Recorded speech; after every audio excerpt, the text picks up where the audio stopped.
You can support this show at patreon.com/ASA podcasting. The wasteland is a post-apocalyptic mess as the sole survivor wanders out about to see the rest.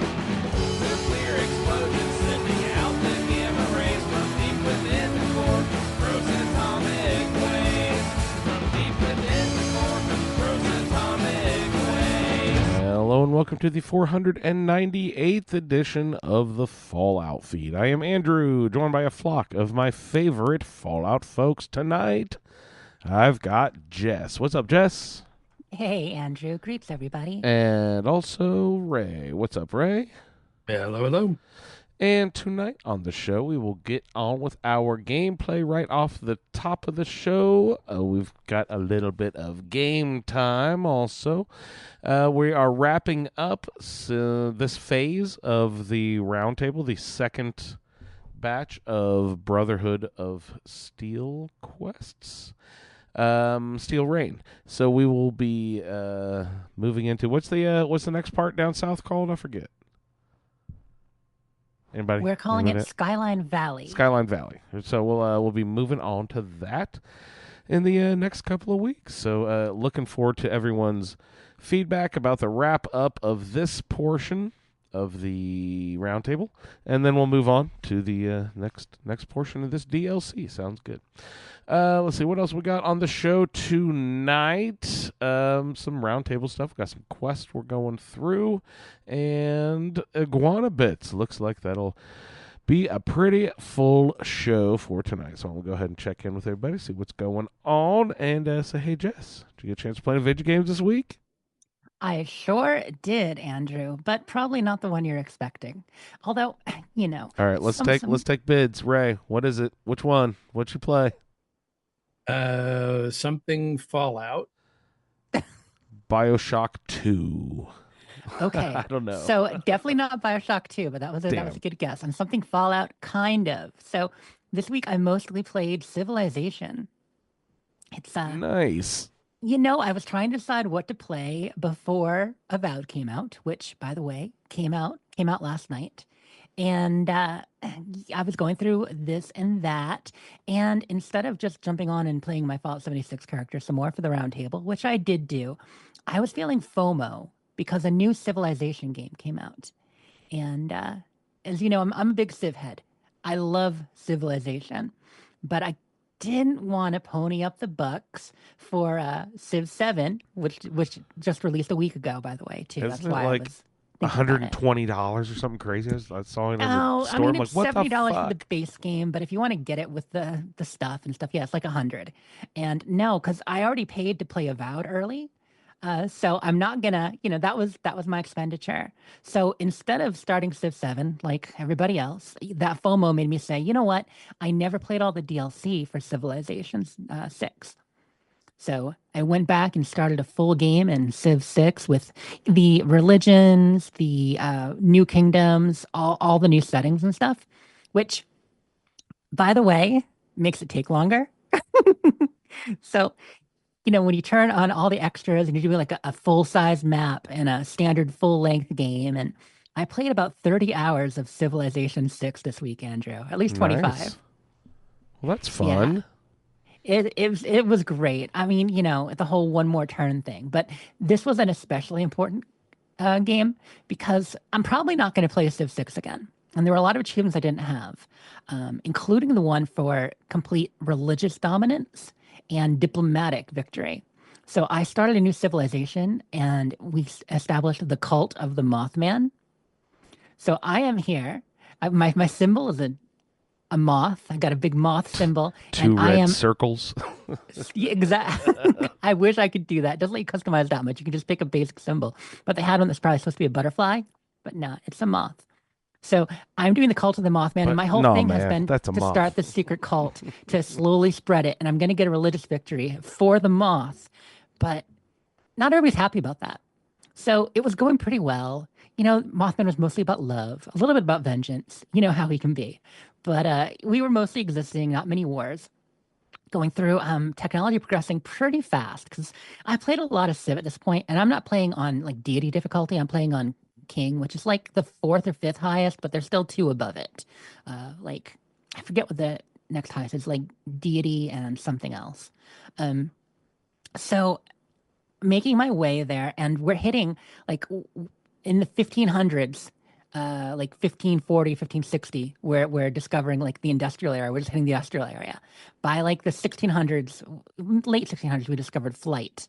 Okay, so I got a rocket pad. I got a rocket launcher. I'm going to do my first satellite launch right around 1802.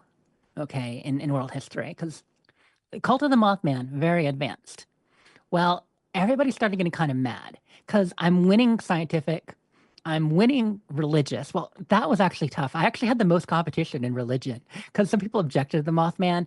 Mostly it's mostly Islam and Hinduism. Okay, we got rid of the Buddhism pretty quick. Okay, Japan and we became friends, and slowly, the moth cult infiltrated until we were dominated. He had like less cities and less cities, and then I took out old school Christianity. And there was one other that never really got established, so I'm wiping them out. The moth cult is winning, but the other two they were a little bit more difficult. So at this point, I'm ahead on all these factors, and they're getting pretty mad. And I'm bringing, the moth cult. The moth must be praised. So he's heading into Saladin's territory right now in Arabia. Okay, and Saladin's all about the Islam, and we're praising the moth. And I get a message. He's like, "Yo, dude, stop praising the moth in my area." I'm like, "I'm sorry, the moth must be praised." Next turn, "Yo, stop praising the moth," because he already doesn't like me. He's already mad at me. I'm like, "I'm sorry. I didn't mean to offend you, but we have to praise the moth." So next turn, he declared war. He declared war on me hard. And so that bogged down the last couple hours because now instead of like forward progress, it became an all out war for the Mothman. But Mothman will win. Okay, this is going to happen. So, civilization sounds like it's come a long way. It's changed a bit. There's got a little bit of fallout in my civilization, but yeah, when the war started too, it was the most amazing thing for notifications because we've got like 10 city states on this map, like 8 other civilizations. So I'm allied with 3 or 4 of them. He's allied with 2. He's got a couple of city states. I've got a couple of city states. So just like everybody declaring war on each other, because all my allies, they went to battle for me, and my city states got angry, and same with his. And then I, of course, had people in other territories where they're no longer welcome. People getting kicked out on their butts, and yeah, and anyway, that was my week in gaming. So how is this? I don't even know how. I've never played the computer game version of Civilization. The are you playing against not against NPCs, like it's all against AIs, your yes, AIs? all AI NPCs. Yep. So you're not. Is there a version where other people can? Yeah, you can do multiplayer nations? Civ. You can. Okay, that's fun. Yep, where everybody joins up and you basically taking turns. It can be a bit slow because you have to wait for it to take turns, which even the AI turns can be a little bit slow sometimes. Right. But it's totally workable. And I'm playing Civ 6. So Civ 6 is actually available on PC and console. So believe it or not, I'm playing this on Xbox, which is also not the best way to play. I'm just, I'm stubborn.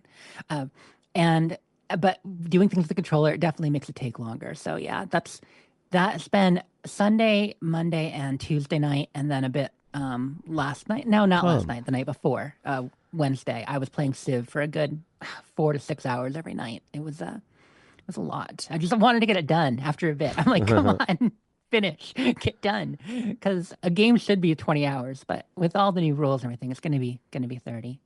But the other reason I was playing on computers because I had my computer taken apart.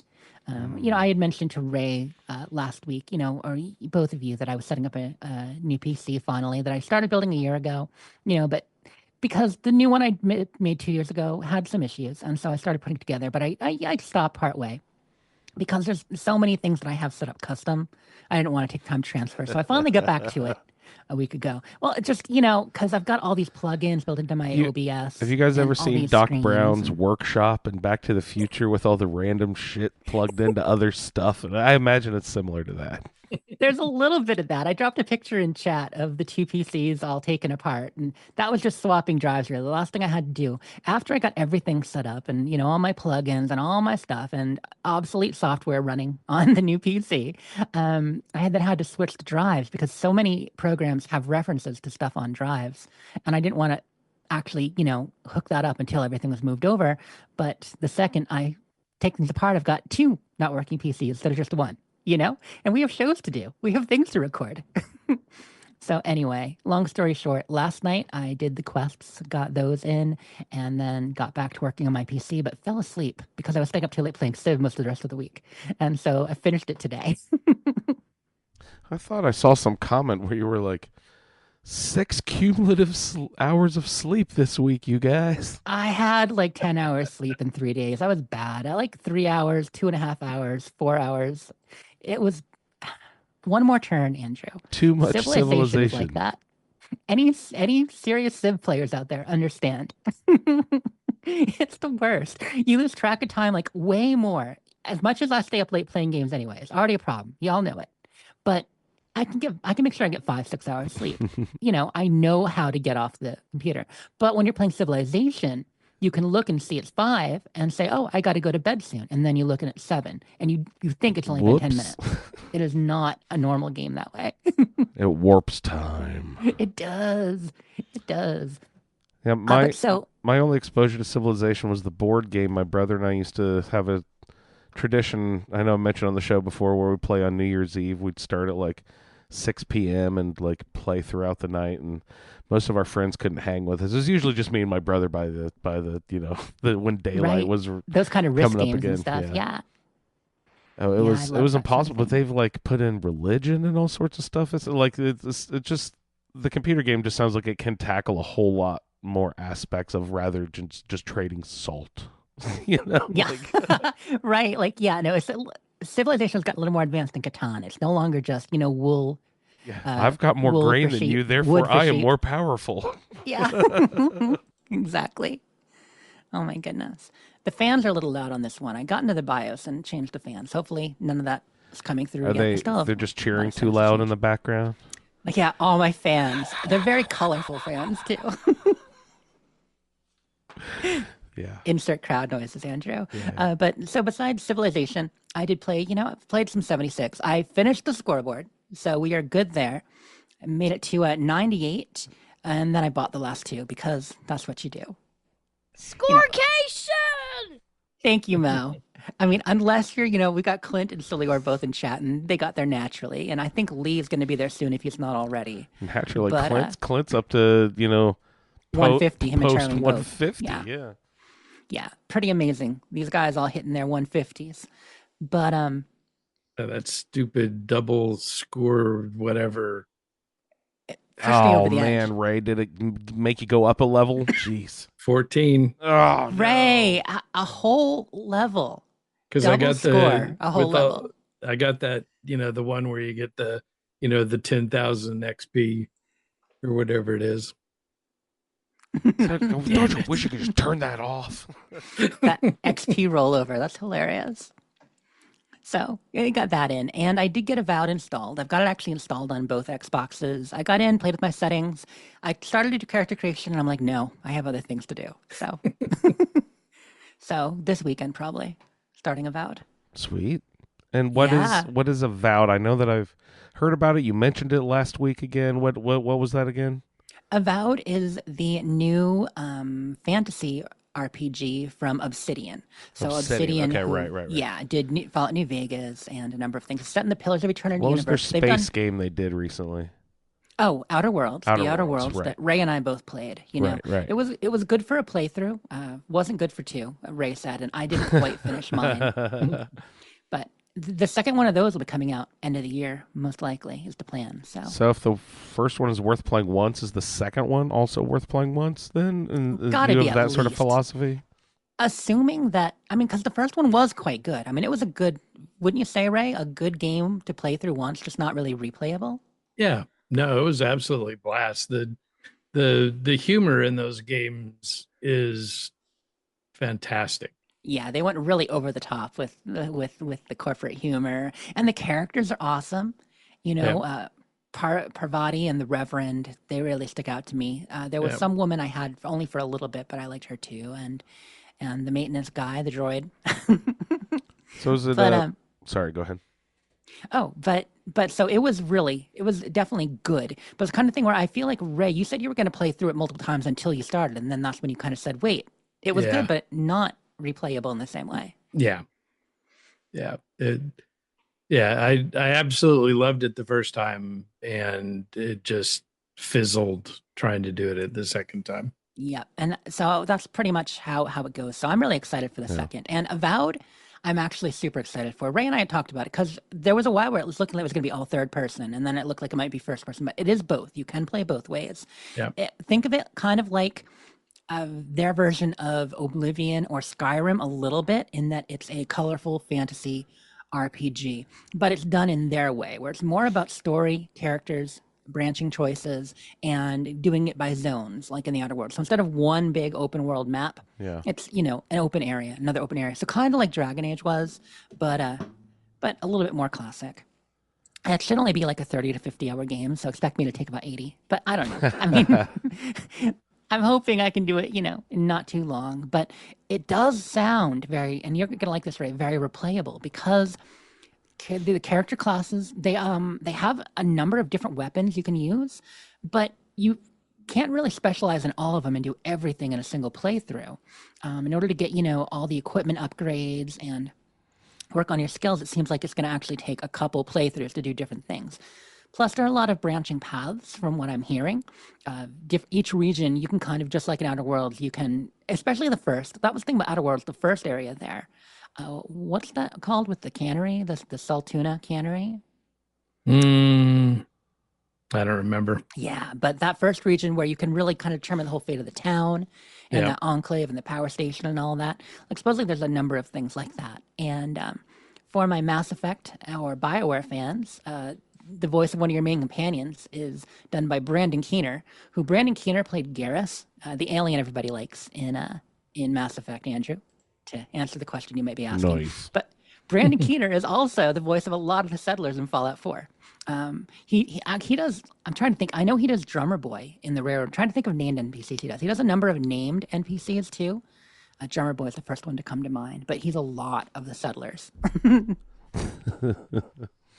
So it's pretty funny because he's such a major character in other games, and in Fallout 4, you're just walking around hearing him just like randomly talking about seems to be growing well. But that's my gameplay. I want to hear about you guys. All right. Thanks so much, Ray. Did you get a chance to play video games this week, sir? I did. What'd you get into? Almost all No Man's Sky. No Man's Sky. Oh, yeah. There's new stuff, right? Yeah, with all the new content and, the new expedition came out. And so played through that. So that was a lot of fun. Definitely recommend it. What's that like? What are you doing? So it's introducing you to all the new stuff that they added with Worlds 2. So you're, even if you don't have a character that has progressed far enough in the story to unlock the Purple Systems mission, in the expedition, you get to visit Purple Systems. You can't go back, and it doesn't give you access to them outside of the expedition, but at least you get to go there, see what it's like, see that it's definitely worth doing, because it's a slog to get there in normal mode. I was going to say, remind me what Purple Systems are. Is that just a distance thing or what? No, it's a new type. So before this, it was yellow, green, blue, red systems. And how are colors dictated? Is that like wavelength of light dependent something or other, dependent on something else, or? It's mainly the different type of material that's available there. Oh, I see. The resource or minerals you're extracting. Yeah, that are unique to those kinds of systems. Ah, I see. And so there is a mineral in um, in the purple systems that is unique to it. Um, and Is it amethyst? no, it's quartzite. I was just hoping it was Skyrim. Yeah. But the final reward is a, new ship type. It's a new style of living ship. So it's a creature that you fly around inside of. Um, and it's That's awesome. Those have been around for a while, right? the living ships have, yeah, they've been around for a couple of years. Actually, probably 3 or 4 years now. Um, but this one just is a different style, which looks really cool. Sweet. Is it like Jonah and the Whale style? No, this one's more of like a fighter. The ones that we already had were more like the Jonah and the Whale. You're when you when you go into first person view from the cockpit, you're looking out the mouth. You're looking out the blowhole. Put your periscope out the blowhole. Yeah. Well, you wouldn't need a periscope in space, would you? Wouldn't hurt. I guess you could. View screen, Um, so yeah, spent a lot of time with that. Had a good time. We just recorded a new episode this morning of the Butcher Baker Candlemaker in space. Space friends. So hopefully we'll get that one out in a somewhat reasonable time frame. So your the last one you posted, like, sorry, been playing too much, can't post shows, too much game to play. I mean, it happens. You can stretch it out a little bit because you never know when the next time you'll actually get together or have something new to talk about. So Yeah. Shit, we get together, and if we don't have something good to talk about. mhm. I can't remember exactly what what gave me the itch, but I really wanted to play an unarmed character in Fallout. Which game in particular? So I started it out. I loaded up Fallout London, which is kind of my default Fallout at this point. Right. And got the character started. Started going through stuff. Got him. Through the London Bridge quest. Where you go kill a bunch of beef eaters, and went back to turn in the quest, turned it in. Beefy turned the bridge over to me, and so I needed to go back to the hideout behind the Swan and Miter to get all my stuff, to bring it back and dump it off in the workbench. So I went back over there, got all my stuff, went to fast travel back to the bridge, and my game crashed. I'm like, well, crap. Okay. So, restarted, went back, fast traveled to the bridge, went to dump my stuff in the workbench, and it said, "You're not aligned with this settlement." Ruh-roh. Nope. I was just here. I own this. It's mine. And, couldn't talk to Beefy, couldn't put anything in the thing. So I went to go back, to the save before, where I, before I turned the quest in, and there was no save file. Uh-oh. The fuck? The only save file that I had was the one, that I had just loaded and didn't work. And then the one at the beginning of the game. So I have no idea what happened to all the other saves that I had along the way. But they were all gone. So, for instances like that, do you have, like, I know you computer people, like, you back stuff up. but you also are of the opinion that unless you have your backup backed up, it's not actually backed up. You know what I mean? Like you back it up in at least two places, but if you actually want to be sure, you have to do it in three. You know what I mean? So when you play games like this, do you ever have a system where it bounces your saves every so often, like it does like a bulk save or something like that to a different source? So you to avoid, I guess you wouldn't, otherwise you'd have the save. But is that possible to do stuff like that? I imagine.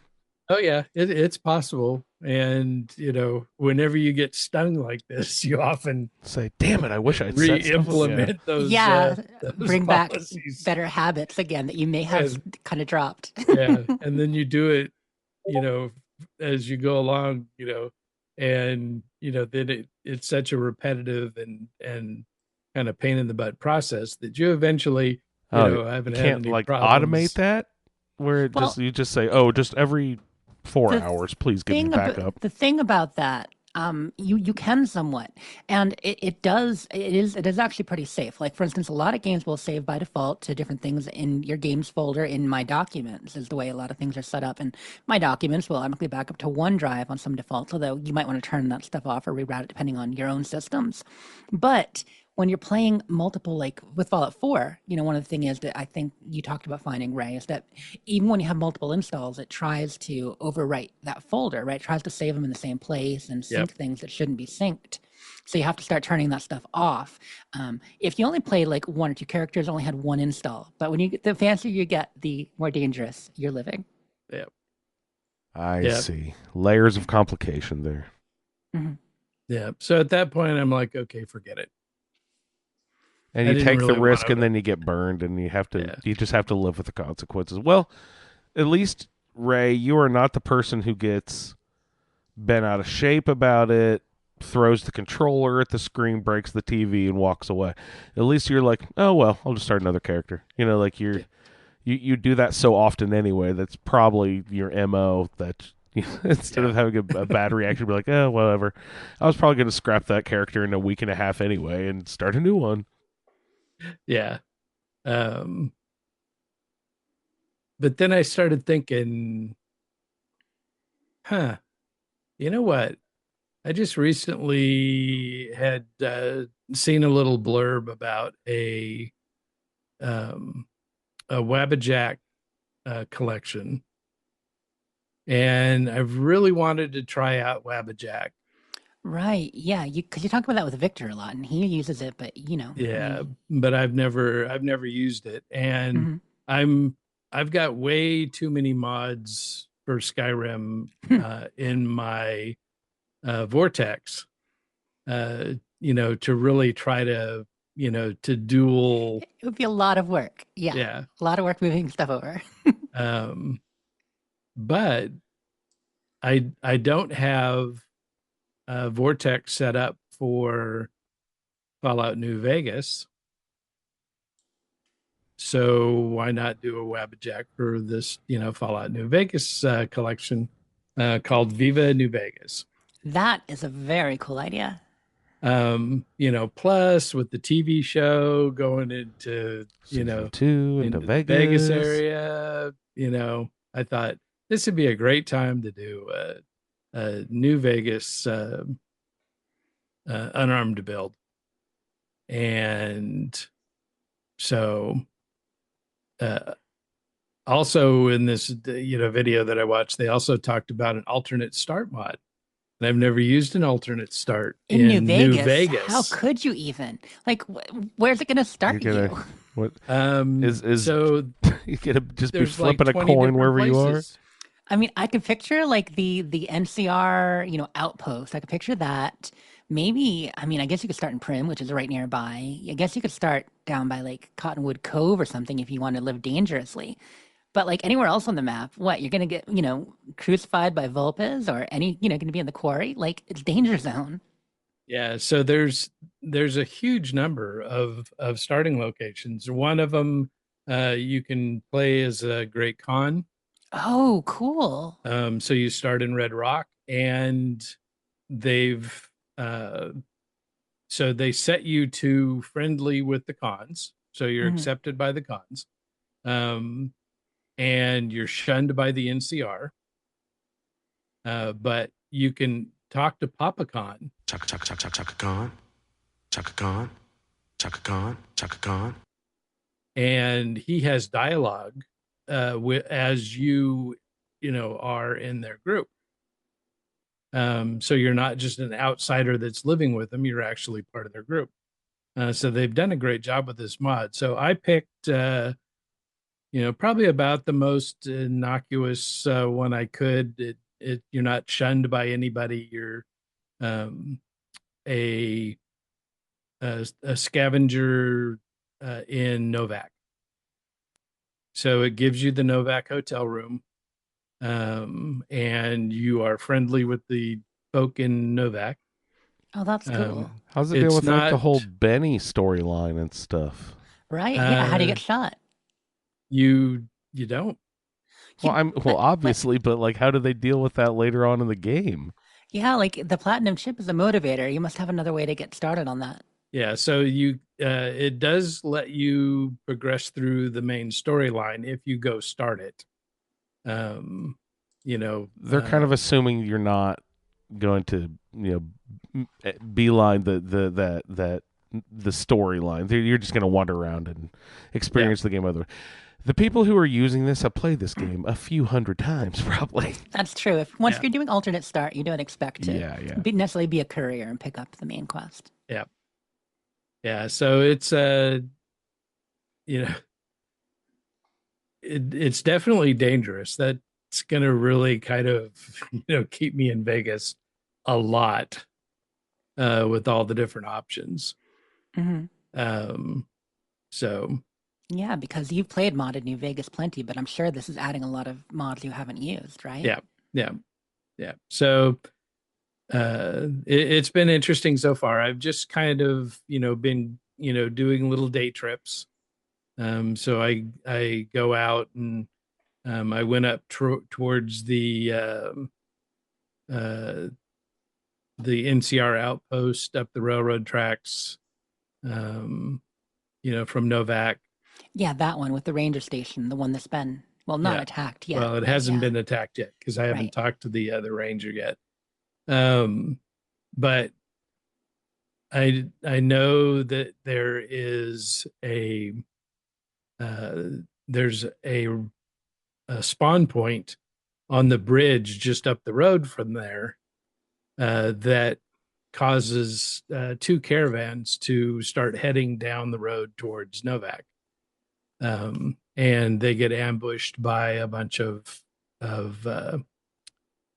Caesar's Legion, and so when that happens, you kind of hang back and then go run over there and collect all the goodies. Loot. And so I did that, and then the next day, now that I had a little bit more protection, I headed up towards the Robco, the rocket factory, and there's a bunch of ghouls at the overpass there. But if you get up onto the overpass, there's a lot of good loot up there too, a cowboy repeater and a bunch of explosives and stuff like that. So I went up and looted that area, and then Nice. headed back into town and dumped off all my stuff.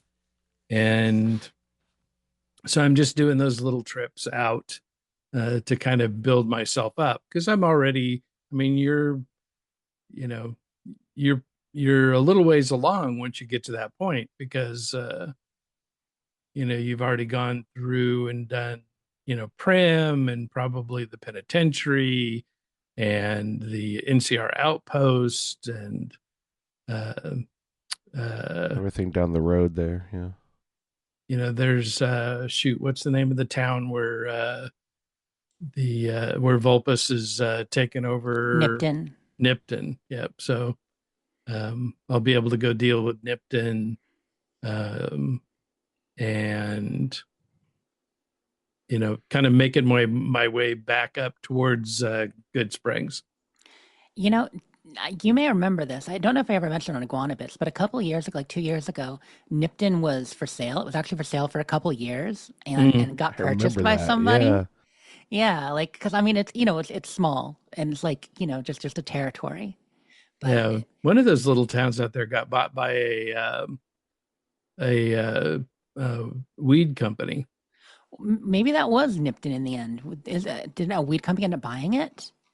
I don't remember. I know that there was some talk about it. I'd have to look it up, but it's just like in the game, the mayor's out there selling out the town to the powder gangers, Yeah, and in real life, we're selling it out to weed companies apparently.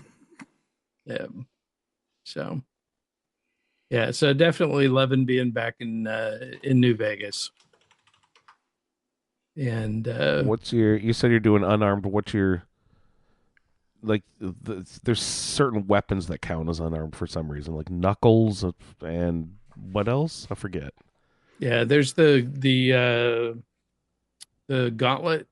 I was gonna say, Uh, isn't there something that's like the gloves of the pugilist, but Fallout version? What is that? No, the there is gauntlet's something else. there is a pair of boxing gloves. Boxing Yep. gloves. Okay. Is the Power Fist?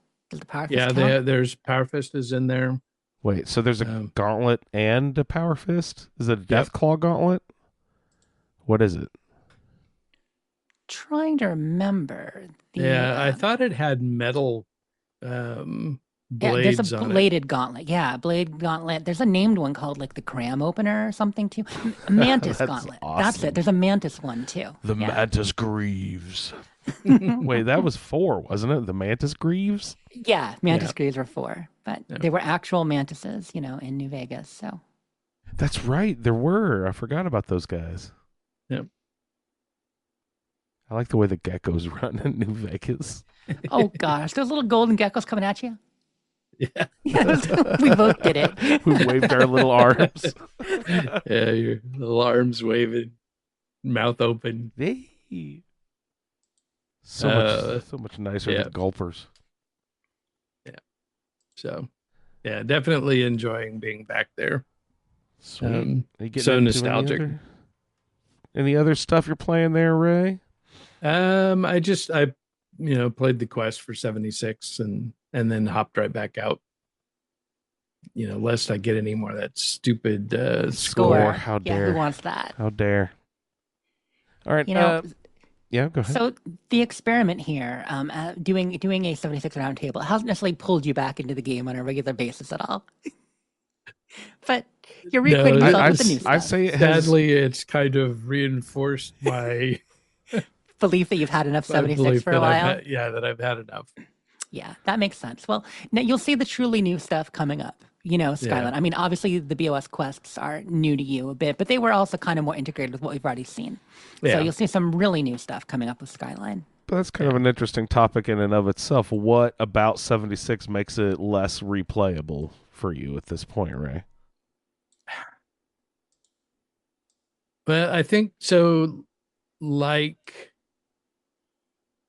this quest that we did today.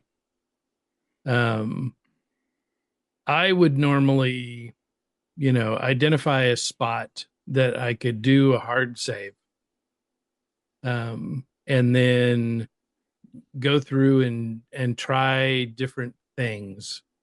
Right. To see what kind of different outcomes, if is there any difference in the loot you get.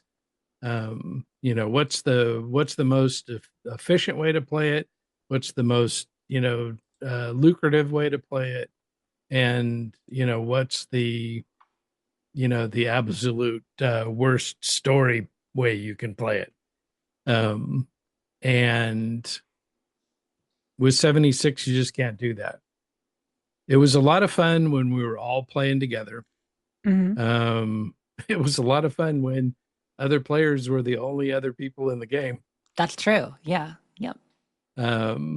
And just because I just don't play MMOs, and there just isn't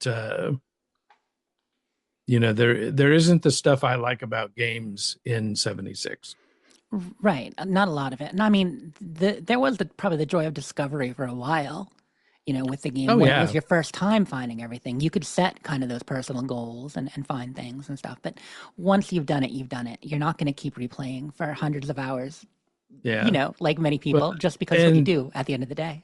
yeah, and as the game got bigger, Mhm. it takes so much longer now to get to, you know, the places where you would, normally, go in the game, when it was much more compact and Right, or it felt that way. less Yeah, less people and less stuff. yeah, all these vendors and camps and people doing things and all the new Is events. is No Man's Sky considered an MMO? Because I know there's like tons of other people playing, but I don't know what technically makes an MMO. Yeah, I don't think so, because you're not really playing with them. Right. And if you're like me, you've got multiplayer turned off anyway.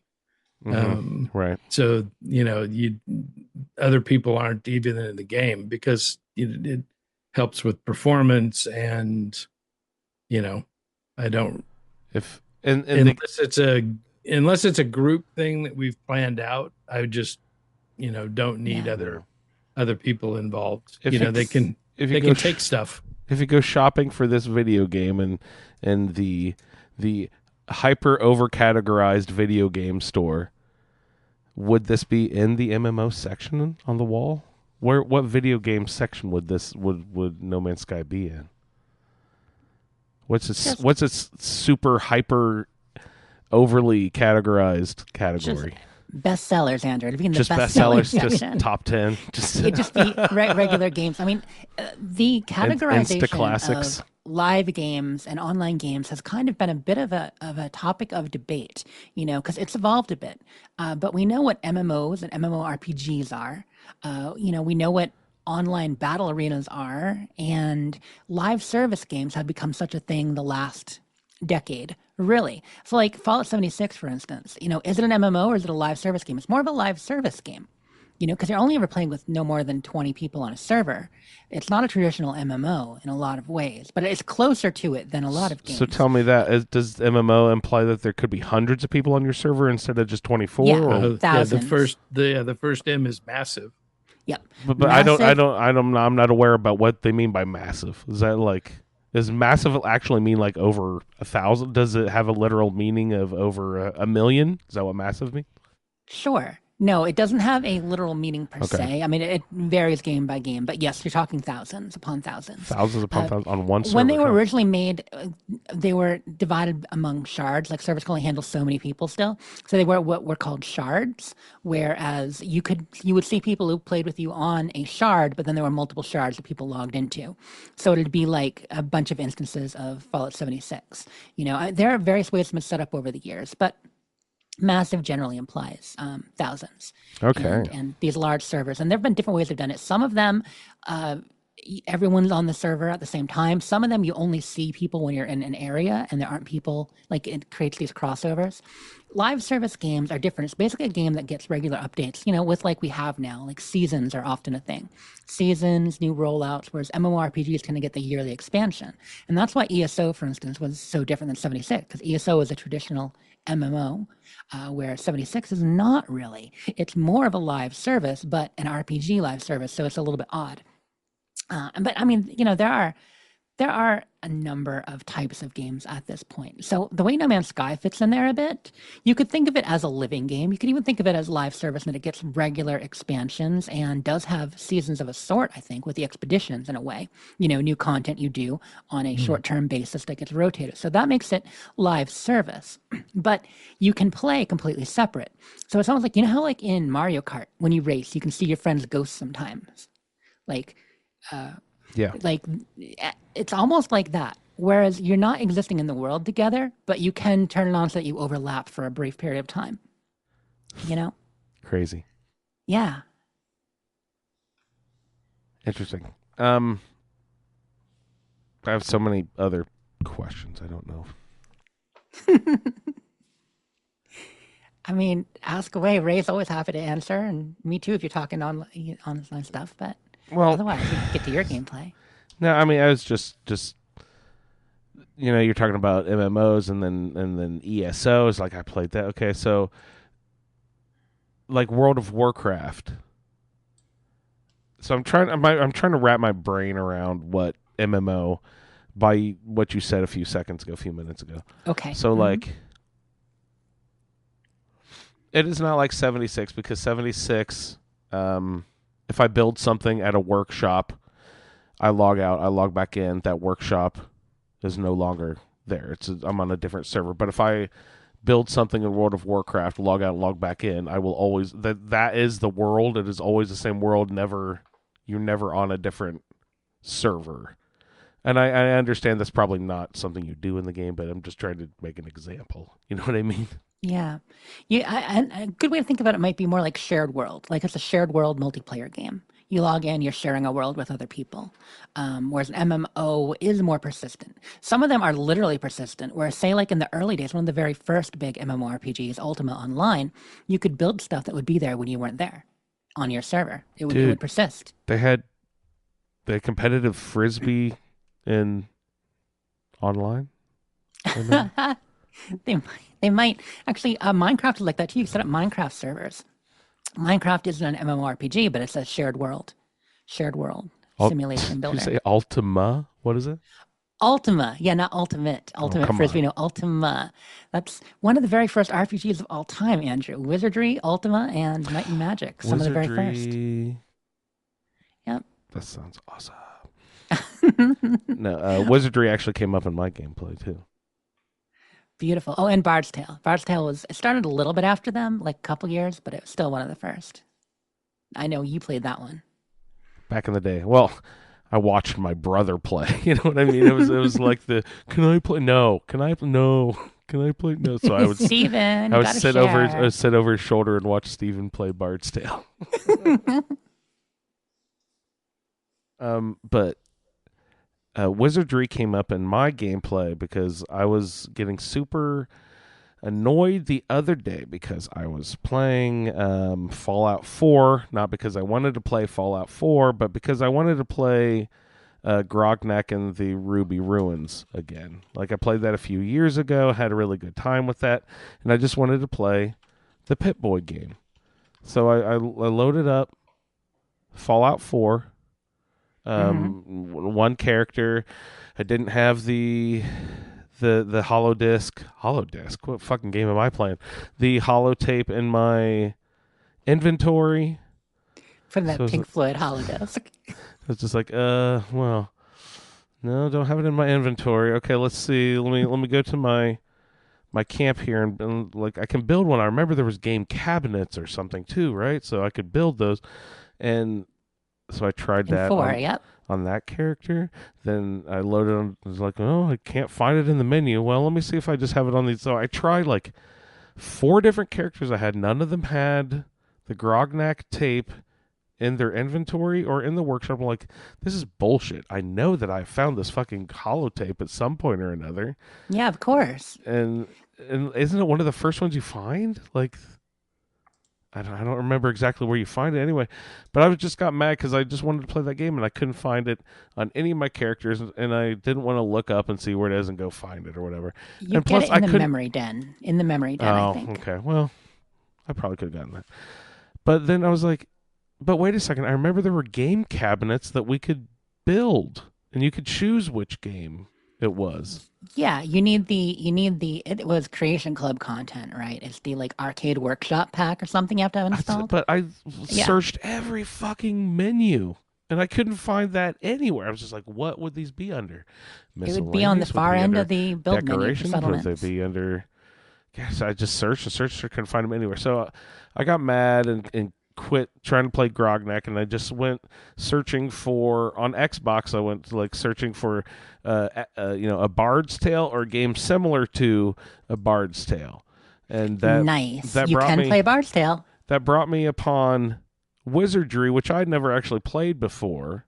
Oh no! What? Did you download the Wizardry? No. I have not. Why? Okay. I was looking at it because brings me up to this sort of the topic here. I was going to download it, but I was looking specifically for like a retro game, and this looks like a retro game that has been reskinned by a new style or something like that. Which yeah. So Wizardry, what is the first one? Like Wrath of the Mad God or something? So Wizardry was recently remade about a year ago. And published by Limited Run Games. And the remake is actually pretty great because you can turn on the modern graphics or go back to the old school graphics. So one of those where you can toggle them Oh, that's back fun. and forth. And they added a little bit to it, but it's essentially the main game. You know, they did a little bit more writing. They did a few new things, but it's essentially a fancy skin on the old game. The reason I say oh no is that so there are a couple kinds of old school RPGs, and Wizardry was a classic dungeon crawler, one of the originals like that, where the entire thing takes place in corridors where you're going forward, forward, left, right, forward, kind of like your early text adventures, but in digital boxes and fighting. And Wizardry is notoriously a very difficult one of those. So you have to be in the mood to want to get in there, play a roguelike, die a lot, and stuff. So it might not scratch the itch in the same way that some of the top-down ones would, like Right. the more Dragon Quest or Ultima or Bard's Tale was like that too. Bard's Tale was a dungeon crawler, but it was set in a city and outdoors area. So you did the, cell by cell. Right. But Bard's Tale is available. There's a collection of the first 3 Bard's Tale games available on Xbox and Bard's Tale 4, Boom. all done by Bard's Tale NXile. 4. I I can't believe there's a fourth one. Yeah, the fourth one is new. The fourth one just came out. I think it was like 5 years ago, 4 years ago. Yeah, probably at least 5. But God, time flies. But it was good. So I stumbled upon those games, so I was kind of shopping around and thinking, oh, maybe I'll buy one of these games. But then I was just scrolling randomly and saw that, oh look, the whole BioShock series is on sale for $9. So I'm What like, a great game. I'm like, well, every fucking person whose video game knowledge that I highly respect, they go on and on about how fucking awesome BioShock is. I've tried it like 3 or 4 times. I just can't break the surface of that game for some reason. I don't know what it is, but I went ahead and I bought it anyway just because, fucking $9 for 3 of the most awesome games in video game history, right? Like a very highly respected video game series. They're way up there for sure, especially the first one. Yeah, so I got those, started it a little bit, and I'm much more digging the whole underwater sort of city thing. I'm still very, very, very early in the game, but it seems pretty sweet. But so I don't know. I'll probably try to embrace that, see if I can dig into that a little bit. But this sort of brings up the whole point of the conversation. Like I ran into this weird, I think they call it the uncanny valley, where it's like digital things, look cute but as they approach actually looking real, there's like, when they approach this like horrific spot, you know what I mean, where the graph goes up, and then like a horrible peak where as things approach looking real, they are become less favorable. Your brain hates it for some reason. But so I was just thinking, with the juxtaposition of this Wizardry game, if they take the old game and they put this new skin on it, I don't like that. And then I also don't like playing older games that were new, like in the early 2000s, that like when they were trying to make things look ultra real but weren't quite there yet, you know what I mean? So the faces are like Nintendo 64 faces. Yeah. You know what I mean? Like they're so that, going back to play those can be weird. I mean, it's like it's one of rough. the things Morrowind, and I mean even Oblivion was a little bit past that, but yeah, when it's really isometric and just kind of slap a face on top of like a shape and called it a head. Yeah.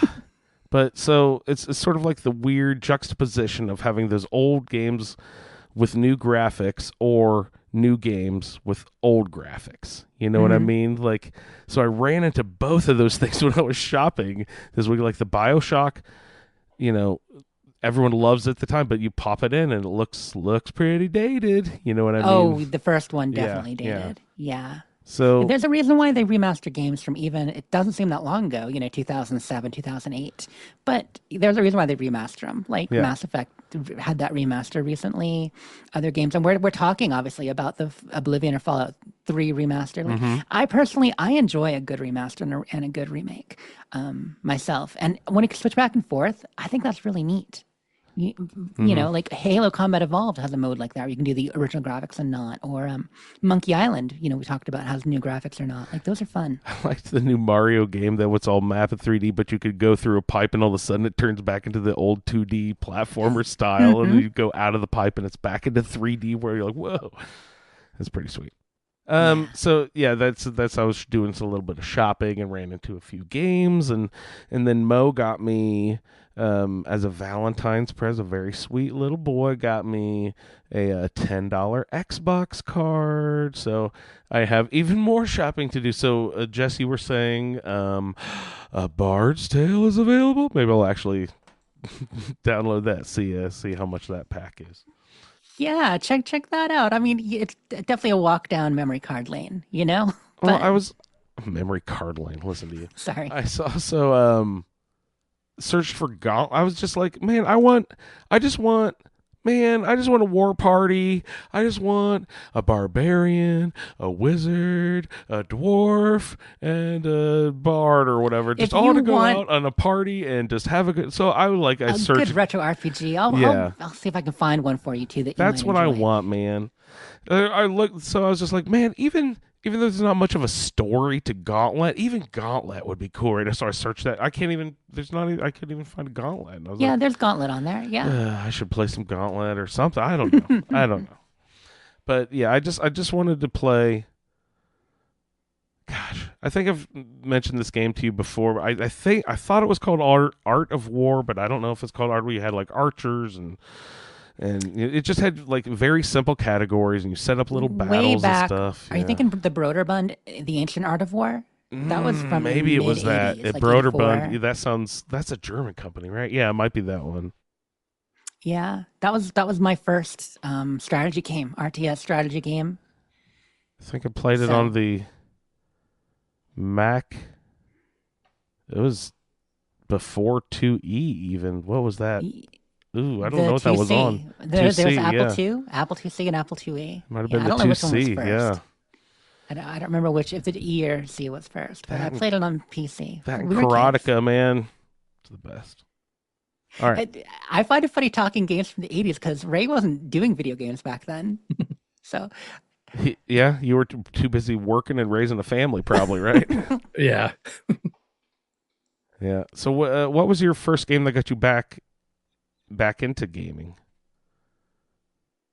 Oh, Because geez. I just assume you were in it before you had kids and stuff, right? Were you into games before that? Before I had kids, it was the arcade. Yeah. But I mean, did you go? And then eventually, oh yeah, Yeah. yeah, we used to spend, rolls of quarters on Fuck yeah, dude. pinball. Pizza and quarters at the arcade. It's great. But I guess I think probably when I started making my way back into computer games, it started off with Flight Simulator. Right. I was gonna guess the submarine game, but Flight Simulator, that also makes sense. yeah, good one. Yeah. And then when I went through it, when World of Warcraft came out, before it became an MMO, Oh yeah, and StarCraft and Age of Empires. so you did the computer strategy, like the RTS and the turn-based. Warcraft 3, did you play that one, or were you back on 2? Um, I don't know if you remember. But I don't know if I those are good made ones. it all the way to 3. I know I played the first 2, Okay. for sure. The first StarCraft. I played mostly Ages of Empire. And then from there, I jumped to the submarine game. Cool. So very strategy back in the day then. Yeah. Yeah, cool. Did you ever take a big video game break, Jess, in your life, or do you always play consistently?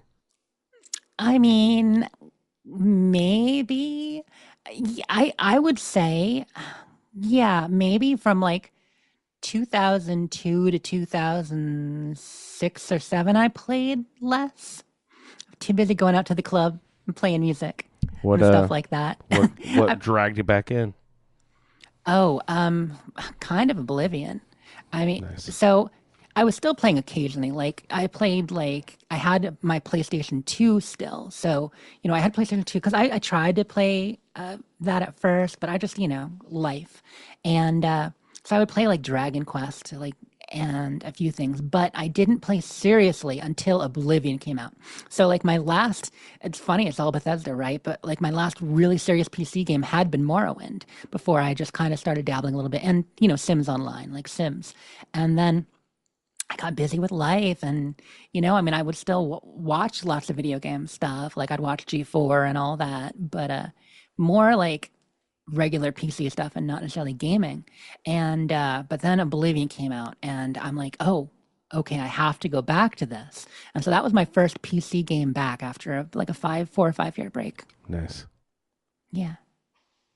Sweet. And my break was from 80 to 90. 10-year gap. Yeah. Yeah, I wouldn't say mine's probably the same as Jess, and that was for the same reason too. Like playing music out too much, Right. and like not playing as many video games, such. But mine was hearing Kamal talk about Skyrim, and my boss Bob talking about what's that cowboy game I like? Red Dead Redemption. Red Dead Redemption. Yeah. So I got a PlayStation 3 and got those two games. Those sucked me back in. They pulled me back in. We got some cool comments from our friends in chat there. Clint saying his first video game was Tabletop Space Invaders, or for arcade stuff. And Sulior said, I never took a break. LOL. Never took a break. Good.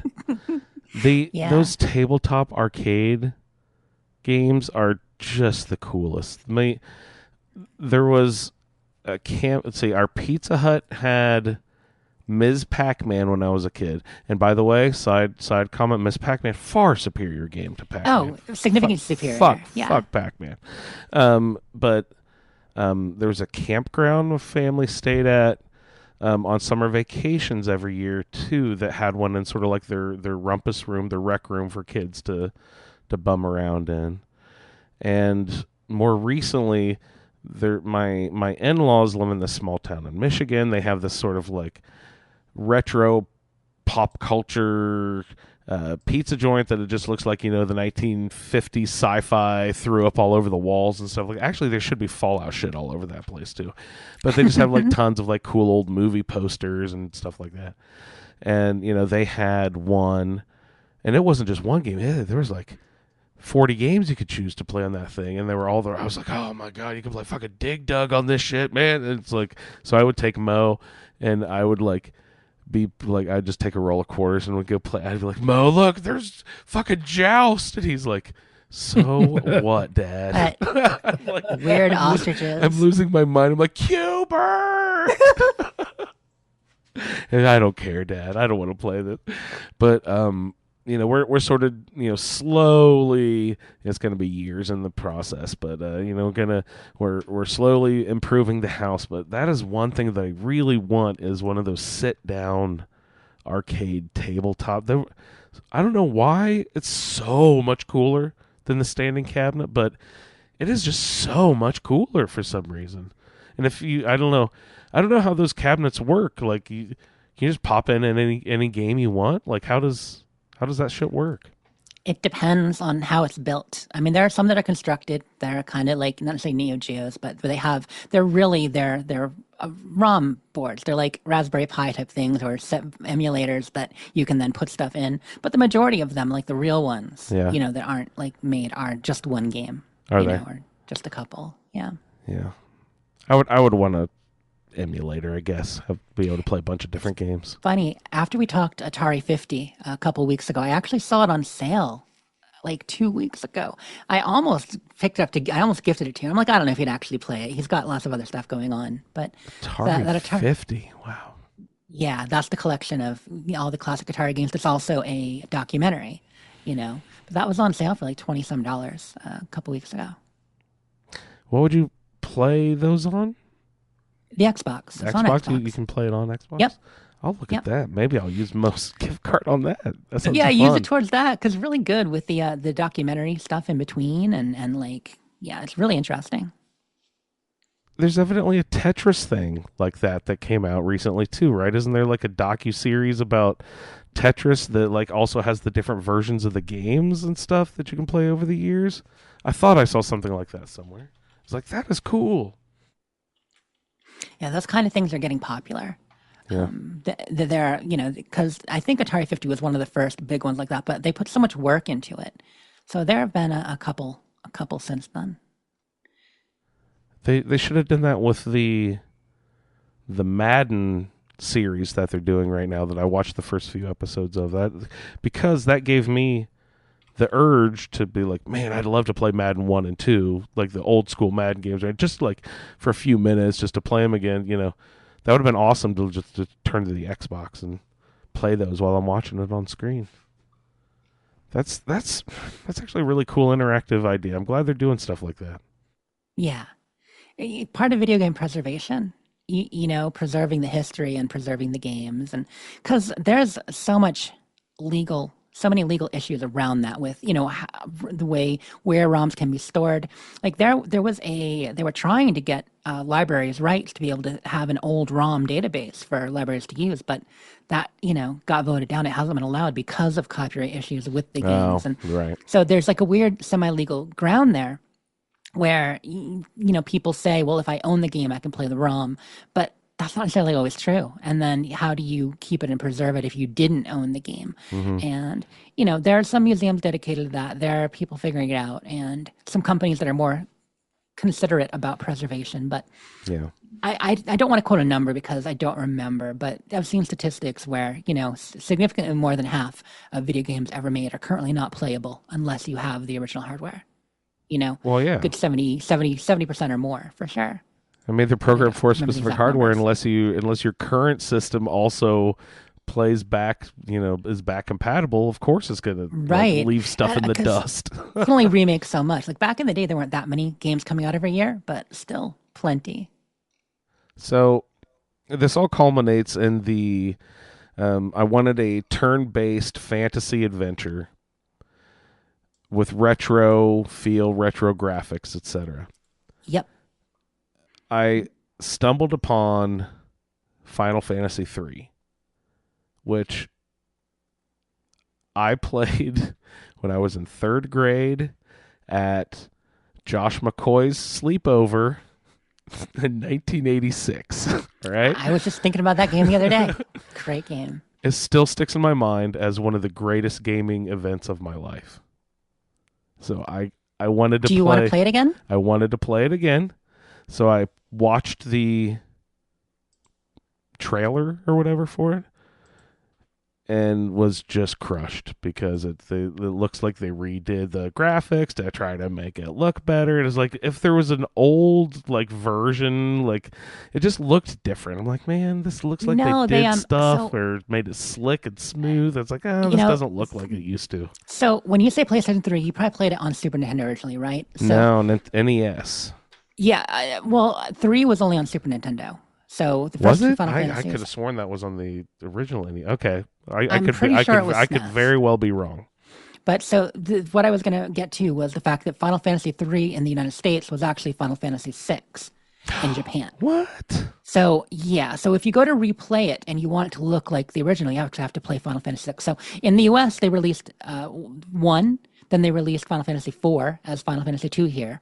Then they released Final Fantasy 6 as Final my Fantasy God. 3 here. It wasn't Holy until Final shit. Fantasy 7 on PlayStation we got the same version as Japan. So there's a bunch of versions we never played until they were re-released for the DS after and Oh special my collections and God. stuff. That is Yep. a nightmare. Yeah, it is. But so I have the PlayStation disc Final Fantasy Anthology, which had both 5 and 6 on it, and 6 would be the same as 3 on Nintendo. So, long story short, they recently did something called the Final Fantasy Pixel Remasters. The first 6 games were all remastered pixel by pixel for pixel to be like the old, slightly improved, but just to make them as close to the original as they could, but in a way that looks and plays good on modern systems.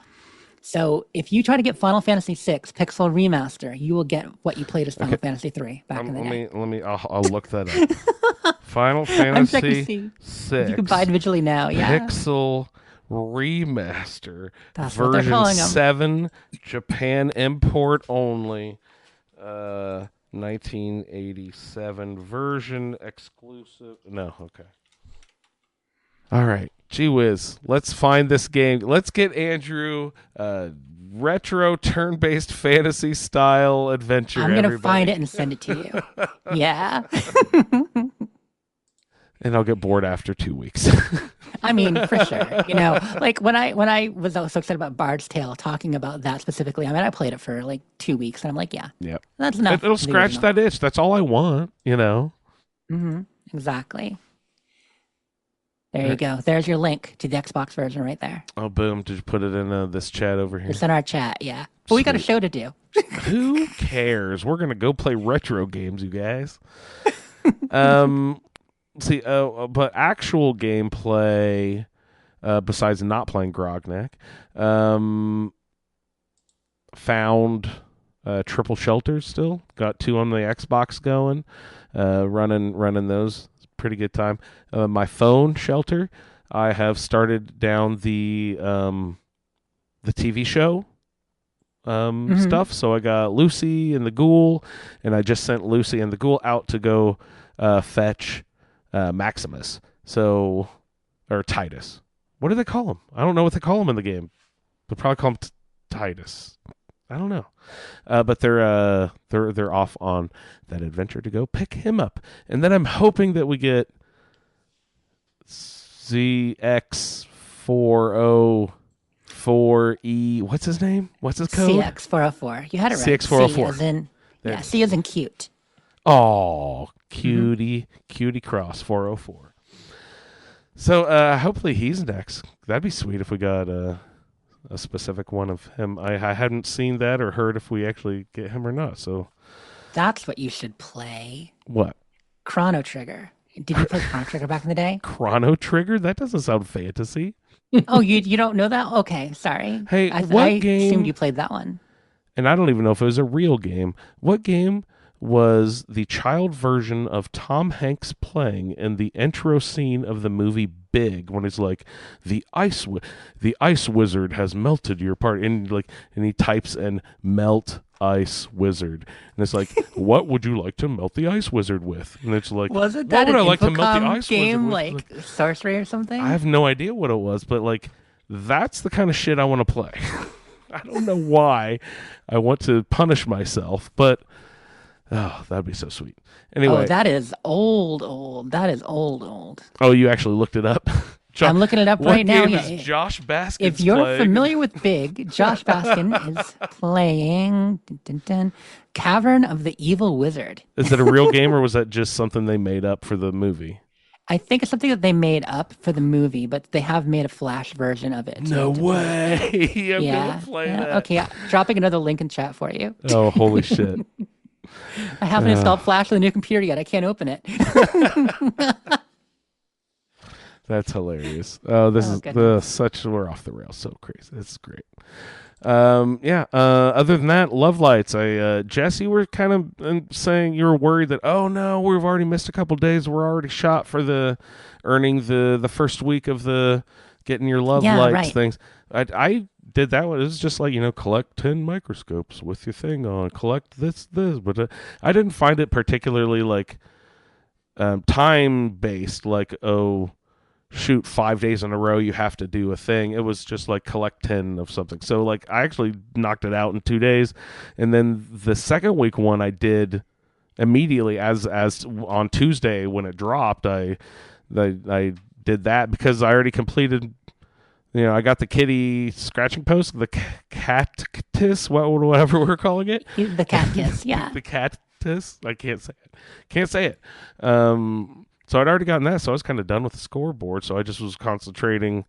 If I wasn't playing Shelter or searching for Grognak, I was messing around in there in 76.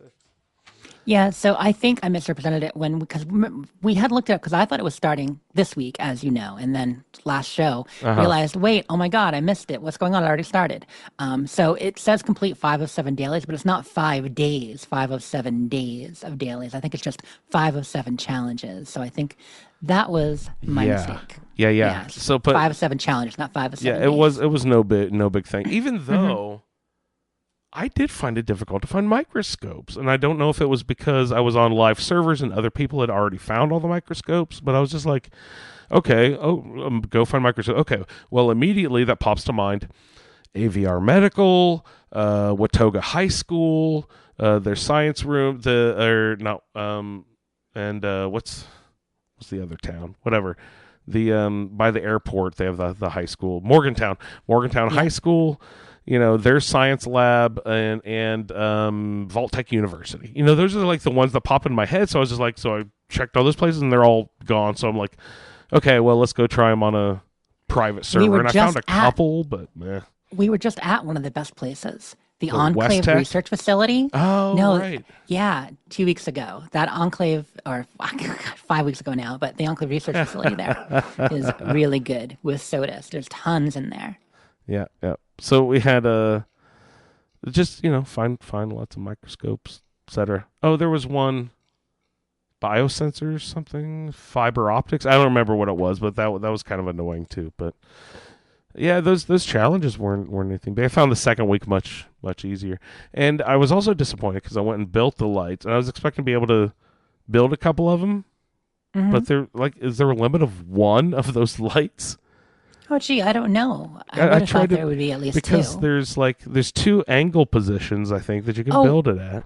Maybe is it possibly that, or is it possibly just that you're at 50? It's the usual light limit at your I camp couldn't of 50 because I lights. have tons of blow molds up, so I didn't know if it was my entire limit was exceeded, if my light you might limit be at would the entire exceeded, limit. or if they could only have a build limit of 1 of those. So I Because the hadn't- regular gobos and studio lights, you can build a bunch. So I would think it's the same.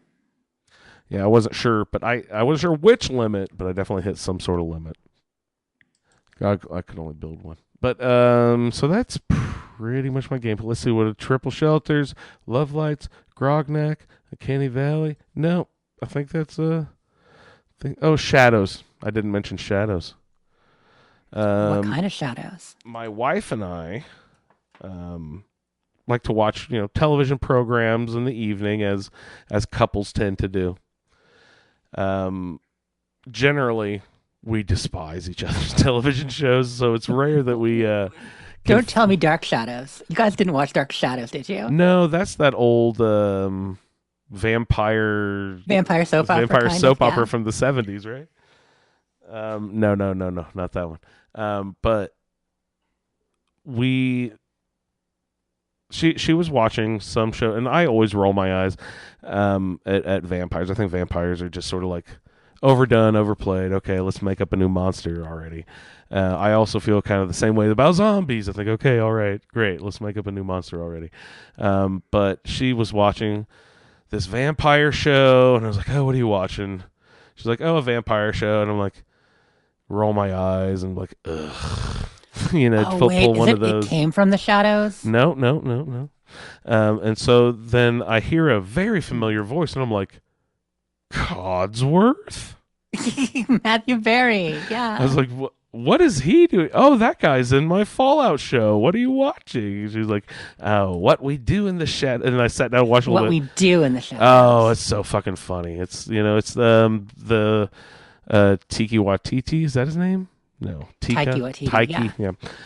And I think Jermaine Clement from Flight of the Conchords are the 2 like main producer guys. People love that show. Oh, it's fucking I haven't great. watched it, but people love it.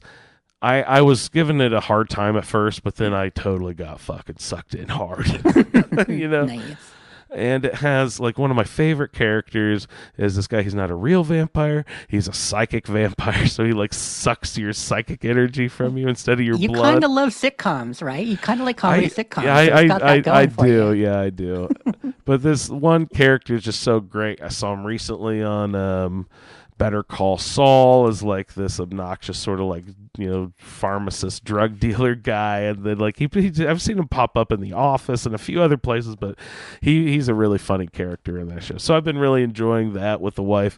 Matt Berry, it's really funny to hear, like it's fucking Codsworth, dude. That guy, and I was like, he doesn't do it in the game, right? And I looked at, no, he doesn't do it in the game, but like, god damn, he does a good job of sounding like the game Codsworth. I'm like, that's fucking spot on. And that guy's an actually talented person.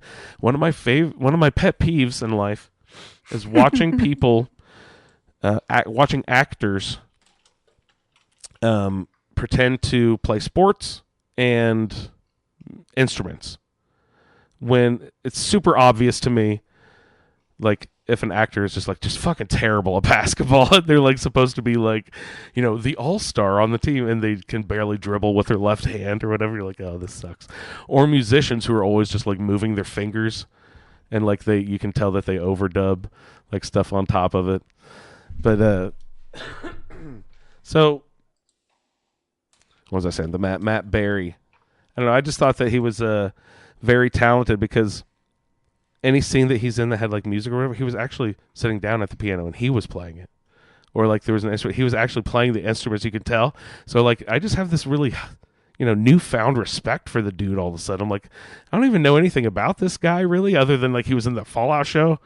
And then I saw him in that and I was like, wow, he must be actually a really talented dude, because he can play all the instruments that he's sitting behind. And it wasn't just like piano, it was a couple of different instruments, like, or through the show so far. And I was like, wow, that guy, he's just one of those guys who can probably, just sing, dance, comedy, whatever, drama, like just one of those dudes. And I was like, well, I should look into the rest of his career, Yeah, see what he's been doing. Clint's saying he was brilliant in the IT Crowd. So he was in that too. I guess he's done a number of things. But yeah, so I mean, he just seems like a really legit talent guy. So I'll check out the IT Crowd, because I've definitely heard people say that is an amazing show too. Right on. All right.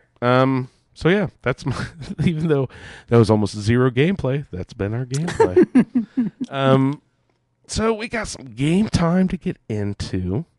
Yeah, I see you made a game. I got Nice. a game time. We got some roundtable stuff. We got all sorts of stuff. So quick game and then some roundtable stuff. How about that? Sounds good. We haven't played in a long time, so I'm not sure if you guys are familiar, but we do have a little segment of the show that we like to call What time is it? Game Time. And we haven't played in a long time. Usually we do game time a lot, not during roundtable stuff. We've been doing terminal velocities. Well, usually we do games no matter what, but it's been terminal velocities and top fives and lately. Feedback and top fives and all sorts of stuff. Mm-hmm. So I tossed together just real quick as we were putting the show together this evening. I thought, let's play Map of the Wasteland. We haven't played Map of the Wasteland in so long.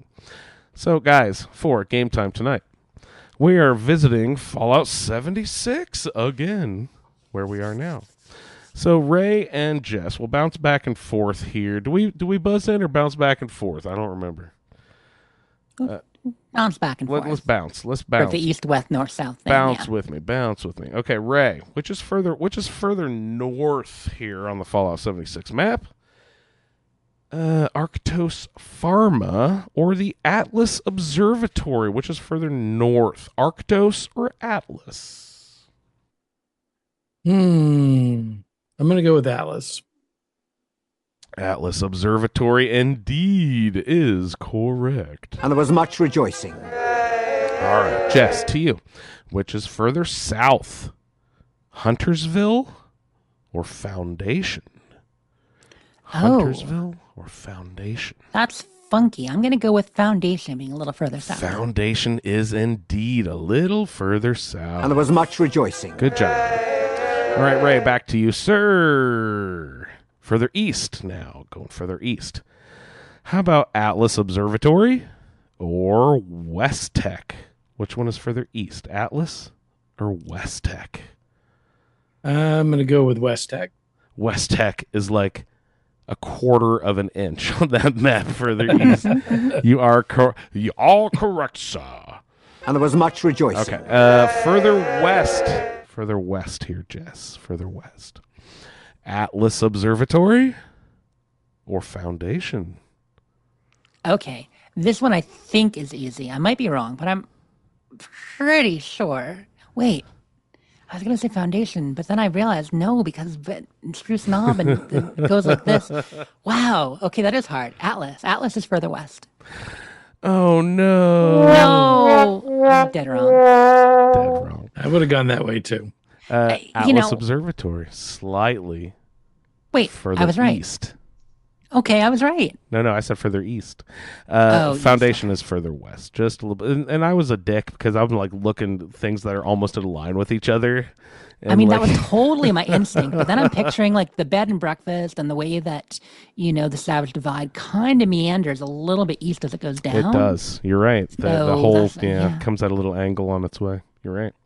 All right, guys. It kinda Thanks curves back in for time. thanks for playing Game Time. Let's roll into a little bit of our roundtable stuff. What is it with the roundtable stuff? All right, so Fallout 76. We are getting into. Or actually, no, we're not getting into anything. We are wrapping up Steel Rain. Jess, what are we doing here? The Catalyst looks like our final quest here, right? Yeah, the Catalyst is our final quest, wrapping up Steel Rain, getting to the epic finale, as you guys have just experienced yourselves, of the Catalyst. Yeah, So I just played it this evening. You guys all finish it up? Oh, did you? You just finished today?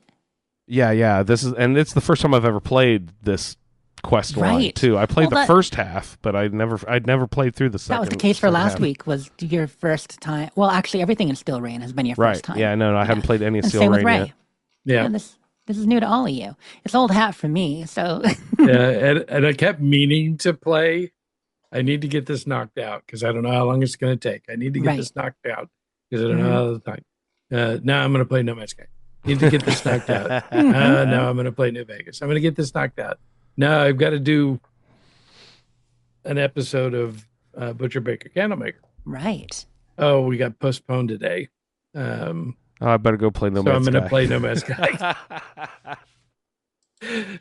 So this morning we finally recorded the episode, and I said, okay, well, now I really have to buckle down and get The this out. 'cause I don't homework know. is due. So I hopped back in. We had just recently captured the Good Doctor, Yeah, the good doctor, Dr. Blackburn. and so now we see him, sitting between Shin and Romani on his knees. Yeah, Valdez And- behind him. Did you see what I meant when I mentioned last week that he's kind of, it just looks kind of funny. Like he's almost too small. Like he's a little bit too low for what he should be. Yeah. So remind me, previously we fought the Sheep Squatch, and then we went to Vault 96, and that's where we extracted Blackburn. 96. Blackburn was being protected or whatever, held hostage by the Hellcats or what? What was happening there? No, they were working for him. He was working on his experiments, and they were Oh, they were his the Blood Eagles we hired fought. guns. The Blood Eagles we fought were invading. Yeah, Blood Eagles. Are they Hellcats? What were they? the Hellcats were his guards, but most of them had been killed when we got there because the Blood Eagles had come in. Oh, right. Yeah, the Okay. mercenary crew. Okay. Now I'm back. All right. Okay, and now we got Blackburn. So, Ray, sorry, you were taking us on a trip. You got Blackburn there between Romani and Shin. Yeah. Shin wants to just go ahead and take him out now. But Romani is like, no, we need to take him with us and have him guide us through, the situation and help us deal with the, with his partners. Right, Why because he would let she us know. assume that he would do that? So he actually gets, you get into that in the dialogue. So he had mentioned at the end of last quest that it was too late to stop him, and it was happening in his compatriots. So as far as why he would agree to come along with us, I mean, he was just he like, thought it was I'm preferable gonna to being feel the killed now. shame for the rest of my life. I'm gonna Yeah, feel well, he the did. He shame. said things like that, right? Yeah, like, right. like the horrible things I've done, but he still thinks it was worth it. He says specifically, the ends justify the means, right? He says, I'm sorry. Like, I Mm-hmm. live with the shame of what I've done, but I would do it again. But as he says, I'm not agreeing to turn on my compatriots, but I'm agreeing to come with you because that's better than being killed now. Yep. Yeah. So now we've got to go to West Tech, and they send you ahead to Yeah. deal with everything, so that they can just waltz in and comfortably engage the scientists in conversation. Right. Yeah, because I mean, it's part of the whole 76 conceit. They can't travel with us all the way across the map and, actually get to West Tech. So we get to West Tech to We'll meet them. you there, initiate. Yeah, they Now, meet us there all the time. I hadn't been to West Tech, so I didn't have it on the map. So I went to Emmett Disposal, Mhm. and as I'm headed down, the hill, you've got that little that bend in the road that has the little shop and parking lot, and there's Scorched that hang out there. Right. And so I jump down and start shooting Scorched, and I'm just bam, bam, bam, bam, bam, shooting away, and I was like, that guy kind of had a face, and Oops. I'm shooting away. Oh, that guy did too. Oh, wait a Oh minute. man, too many faces happening. Who are you shooting? Brotherhood of Steel Initiates. Oh no! Oh no! You're there for the Brotherhood, and you're shooting Brotherhood.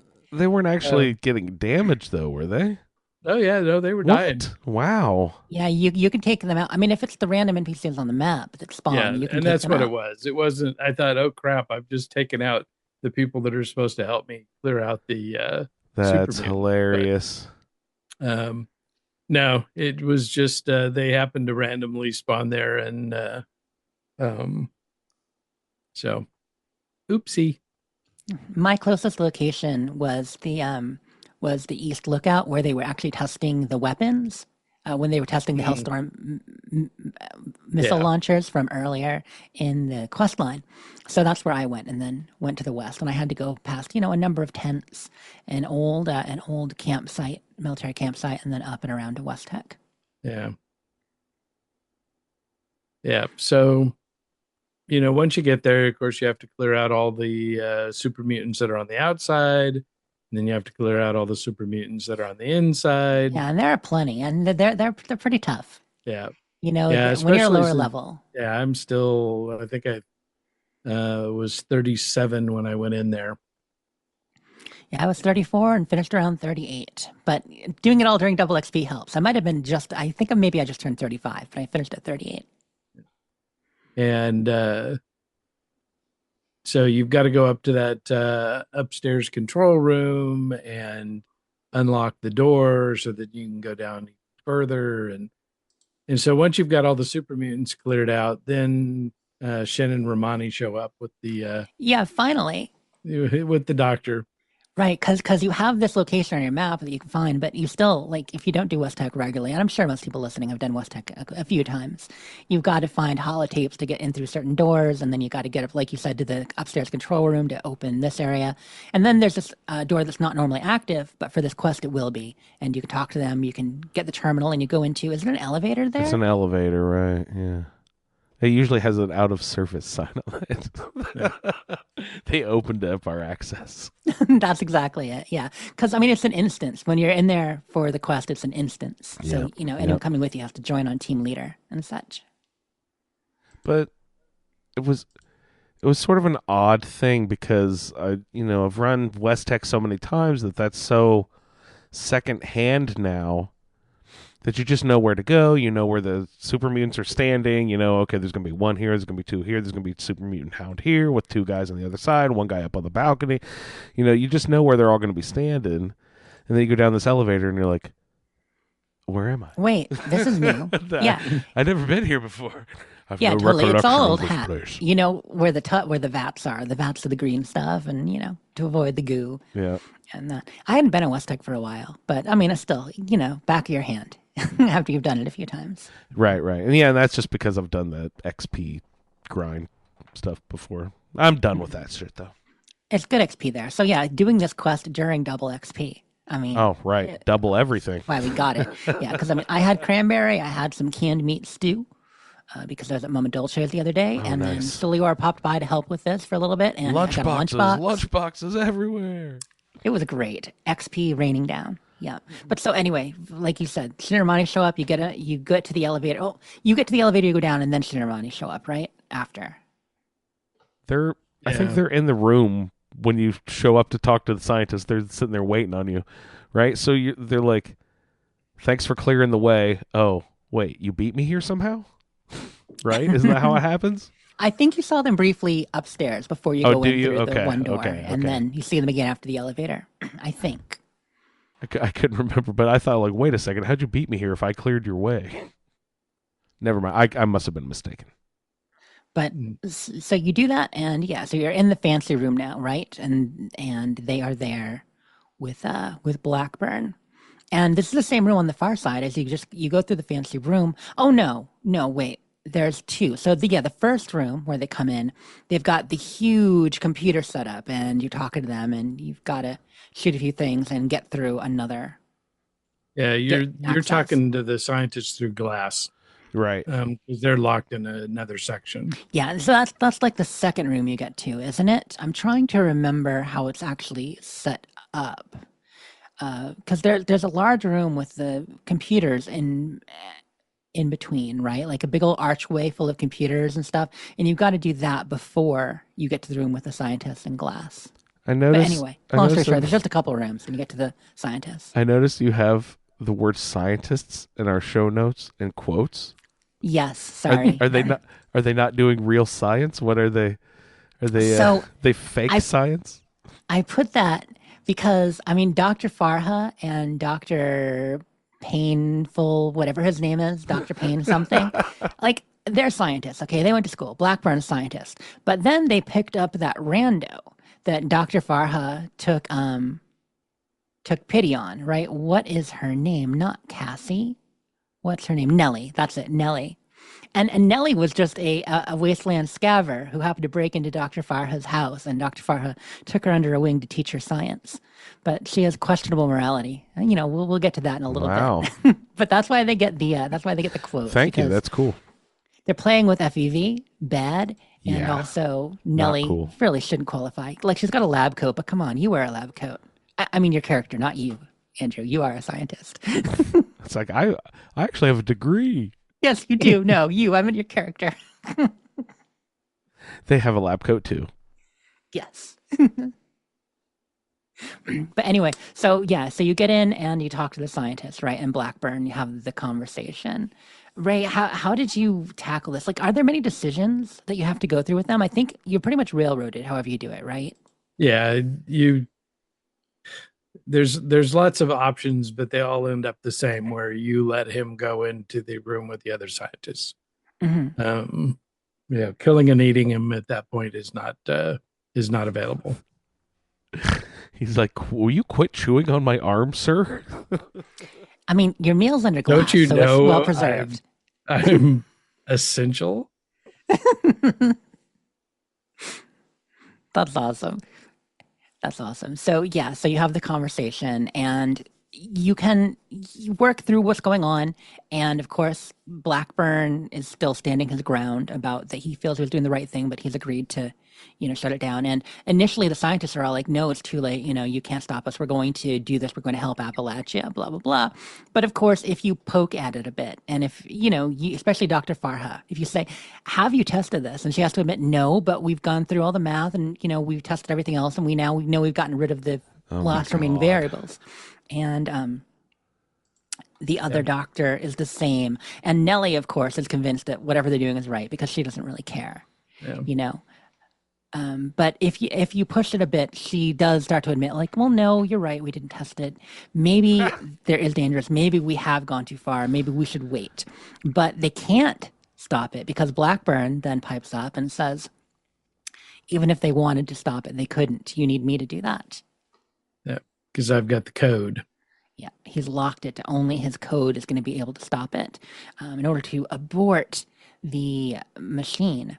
But he, in order to save the other people, so you can press him on that. You can say, "Well, you said you wouldn't stop it? Why are you going to stop it now with your code?" He says, "It's one thing to academically say that." This is the right thing to do and I'm not going to stop it. But when you're here actually threatening the lives of these scientists, because technically, I mean, Shin is ready to kill them all, of course, and you're going to stop them whatever it takes. And so Blackburn assumes that if he helps you, that will help stop you from, having to use violence. So he says he agrees. But Shin, of course, is against this. He's like, no way. Don't trust the guy to go in and stop that. But ultimately, you kind of have no choice. So you let him go. Yes, you do. And he goes in and says, "Neener, neener." Yeah, exactly. As we knew was going to happen. Yeah, like, and then we're thinking of like, okay, Shin, we had this conversation back. Like, I even tried. You saw me when we were back there at Atlas. I tried to kill him, and for some reason, whatever magic properties are happening in this building wouldn't let me kill him. And you saw me right here just 2 seconds ago swing my sword at him as he was walking by, and it still wouldn't let me kill him. So you saw me, Shin. We agree on this, right? And then, Romani's over there on the side. Oh, no, we need his opinions. He's going to tell us all this valuable information. I promise we should kill, But that's just me just testing the server just to see, when can I actually start interacting with this guy? When can I actually kill him? Like I was trying to kill Dr. Blackburn every 2 minutes just to see like, just to see when they would let me stab him exactly. They don't let you ever. No. Yeah, it's not fair. But so he goes in and goes to shut it down, supposedly. Because why couldn't he just to help say the save code his scientists. But they refused to stop it till you release Blackburn too. Like you were basically going to stand off where they said they wouldn't shut it down, but they couldn't anyway. They wouldn't. Okay, right. They weren't going to, but then that's when Blackburn says, doesn't matter, even if you said you would, because you need my access code. So he goes in and immediately snoozes through the laser grid, starts running over, and he says, I am going to prove to you that my formula works and is the right thing for Appalachia. And so he's like, prepare the test chamber. And he's going to show the results of his work. And of course, Farha, Dr. Farha in the middle, says, wait, no, don't do this, Blackburn. Or Edgar, whatever she calls him, don't do this. And he says, I must. I'm going to prove that this is the right choice for Appalachia and that it will work.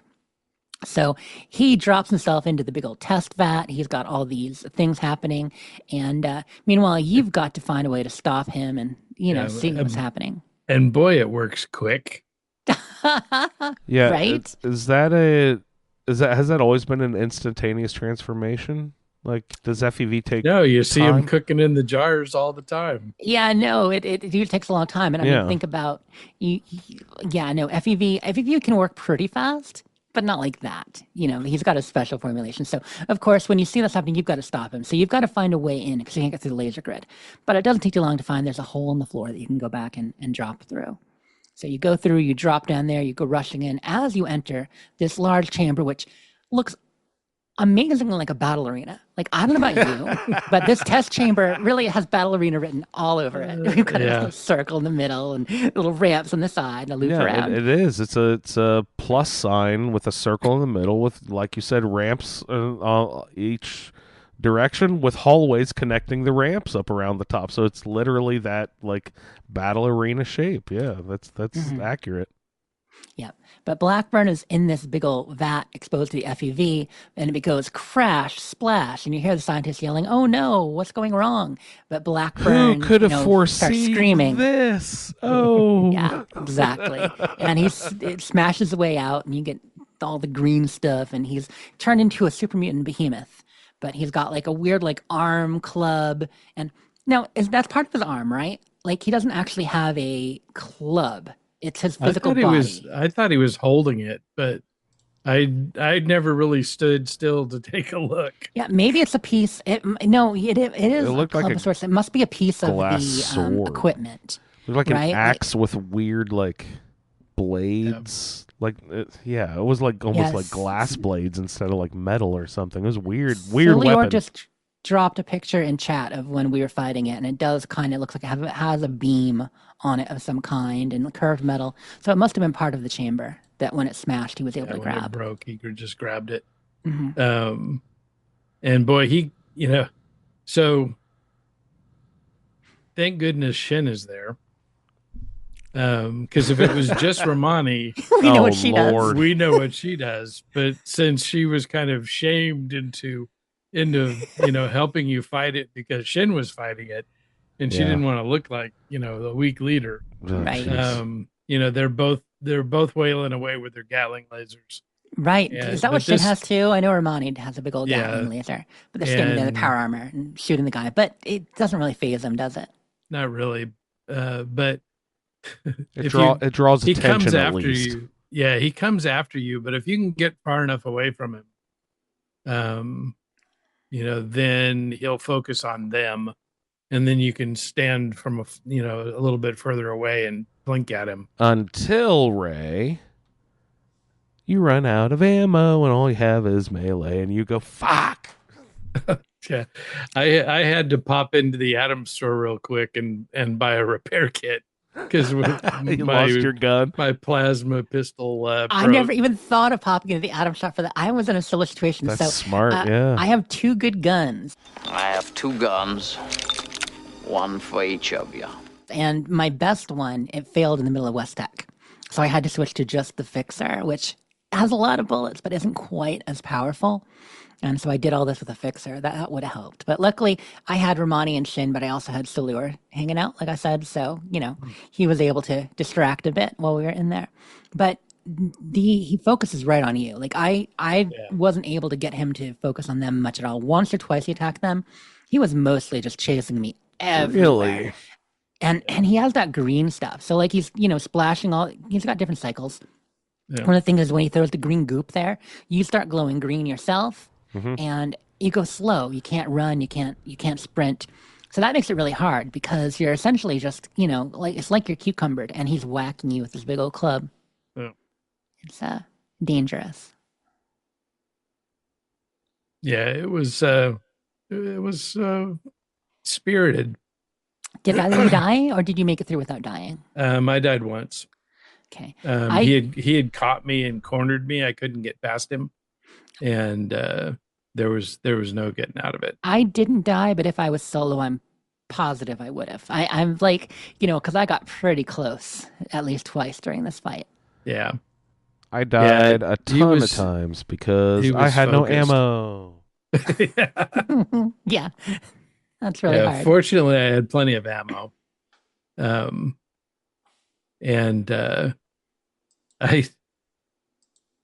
I don't know if it's the type of weapons that the super mutants were using outside or what, but Ricochet was proccing constantly while I was outside and inside the upper part of West Tech.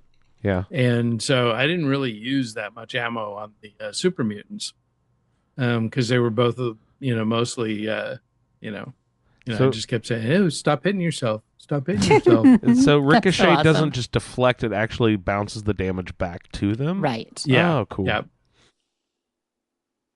Yeah, like 50% or something like that. Nice. I don't know if But I actually understood. It's a that. long, protracted battle. Also, one thing that struck me doing this now after the raid has released, you've got the spinny circles with the robot in the raid, and for you guys who haven't done the raid much, the new intro screen, the menu splash screen when you start, and you've got. By the way, the music this season. Can we all agree, or do you guys agree that it sounds nothing like Fallout music? Like most seasons and different changes, they've done Fallout type themes. But this is like some odd Arabian stuff. I wanted to teach them the cult of the Mothman and get in a war with them. Like, you know what I mean? I hadn't really paid any attention. Hadn't really paid attention. Do you have the music down on the menu for you? Yeah. Yeah. So the new music, Andrew, you've heard it? No, I was saying I also have the music down. Oh, okay, you guys. So check it out. It's with the new season. It's got a just it's a very it does make you think Sahara Desert. Like it's got this sound to it. And yeah, I don't know. That was a horrible rendition, but it isn't the least Fallout theme we've ever had in 76 for sure. So Enon Zur is not doing the soundtracks anymore at this point. And I don't think for these. I mean, unless he's doing something really different now, I don't think he's done a number of the more recent ones. Yeah. I took a swing at that. Did I pronounce that anywhere Yeah, near Enon Zur. correctly? Enon, is Absolutely. that okay? hmm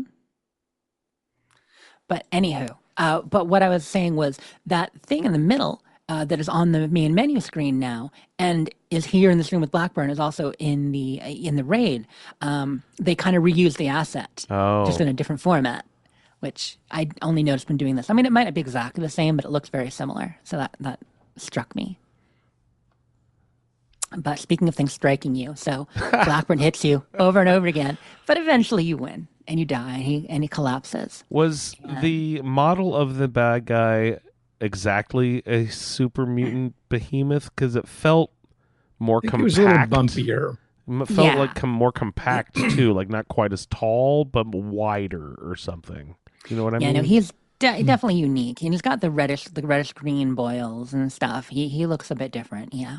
Reminded me of the Abomination, the Hulk bad guy, if you know the Hulk comic books.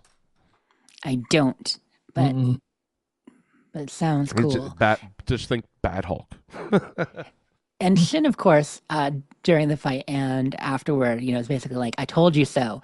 This should have been presented. This is what the Brotherhood is here to do. We're supposed to secure dangerous tech like this so that this kind of thing doesn't happen. People can't play God with things like the FEV. This needs to be stopped.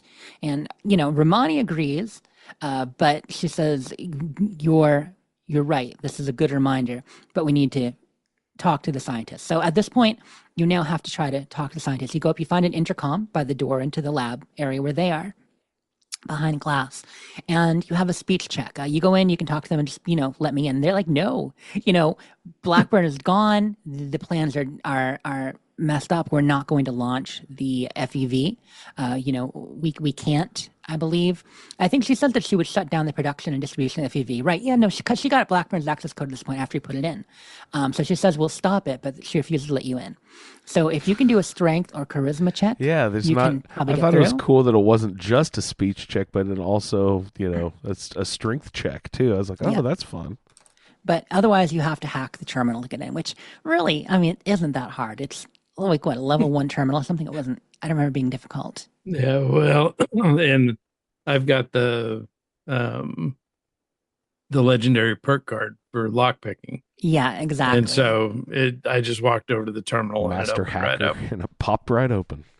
Yeah, like I keep mine at 0, so I still have to hack them, but I can open any lock, so I'm with you there. So once you get into the lab with the scientists and you confront them, and the three of them are kind of there, apologetic and cowering and fearing for their lives. So Farha is the one that you talk to most. And when you first get in, Shin and Romani and Farha, they start talking, and she's pleading for mercy, saying, you don't want to kill us. We're valuable. We're valuable. We have all this knowledge from pre-war, and we can help humanity despite what happens. Shin, of course, is insistent. He's like, no, what you've done is wrong and evil, and you must be executed for your crimes, which seems a bit harsh, but not really either, because it makes sense. I mean, they might not have pulled the trigger, but they were about to. If you hadn't showed up, it's almost like the only reason Farha is, Dr. Farha is the one that's being more reasonable, is apologetic, is because she was caught. You know what I mean? And obviously now that they saw what happened to Blackburn, they're like, okay, maybe we weren't ready after all. But they were going to go forward with it, for sure. Yeah. And Nellie and the other one, Jane, is his name. Not Payne. It was Jane. Sorry. Dr. Jane. Are both, they're the same. They're pleading. Romani listens to what they're saying a bit and says, you know what, maybe we should spare them. And they start to argue in this conversation for the idea that there aren't any universities anymore. We have knowledge, we can help. And Romani says, we can't just let you go. So her compromise, she says, we could, we can't let you continue to experiment. We could bring you back to Atlas and figure out what to do with you, and we could put you to work to, help us in some fashion. And Farah's like, that would be a great compromise. We can do that. Shin says, no, they must be stopped and executed. So at this point, the decision comes to you. And they're like, you haven't said a lot.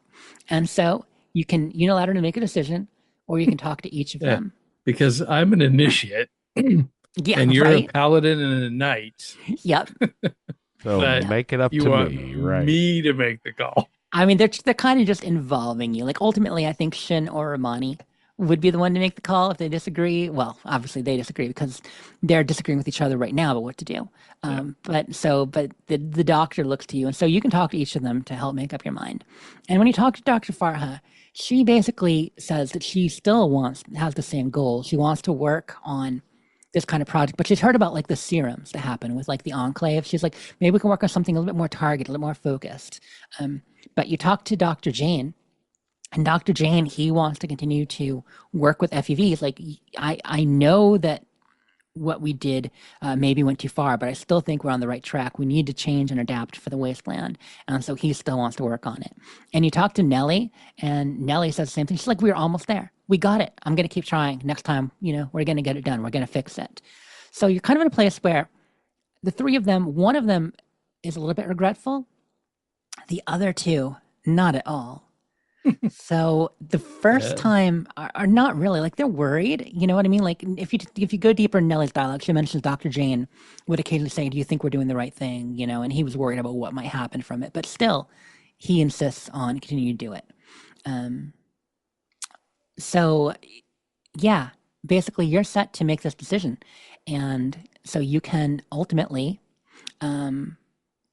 tell Farha, what you think should be done, and Night Shin and Romani will back you. So Night Shin thinks they should be terminated 100% to stop it from falling in the wrong hands.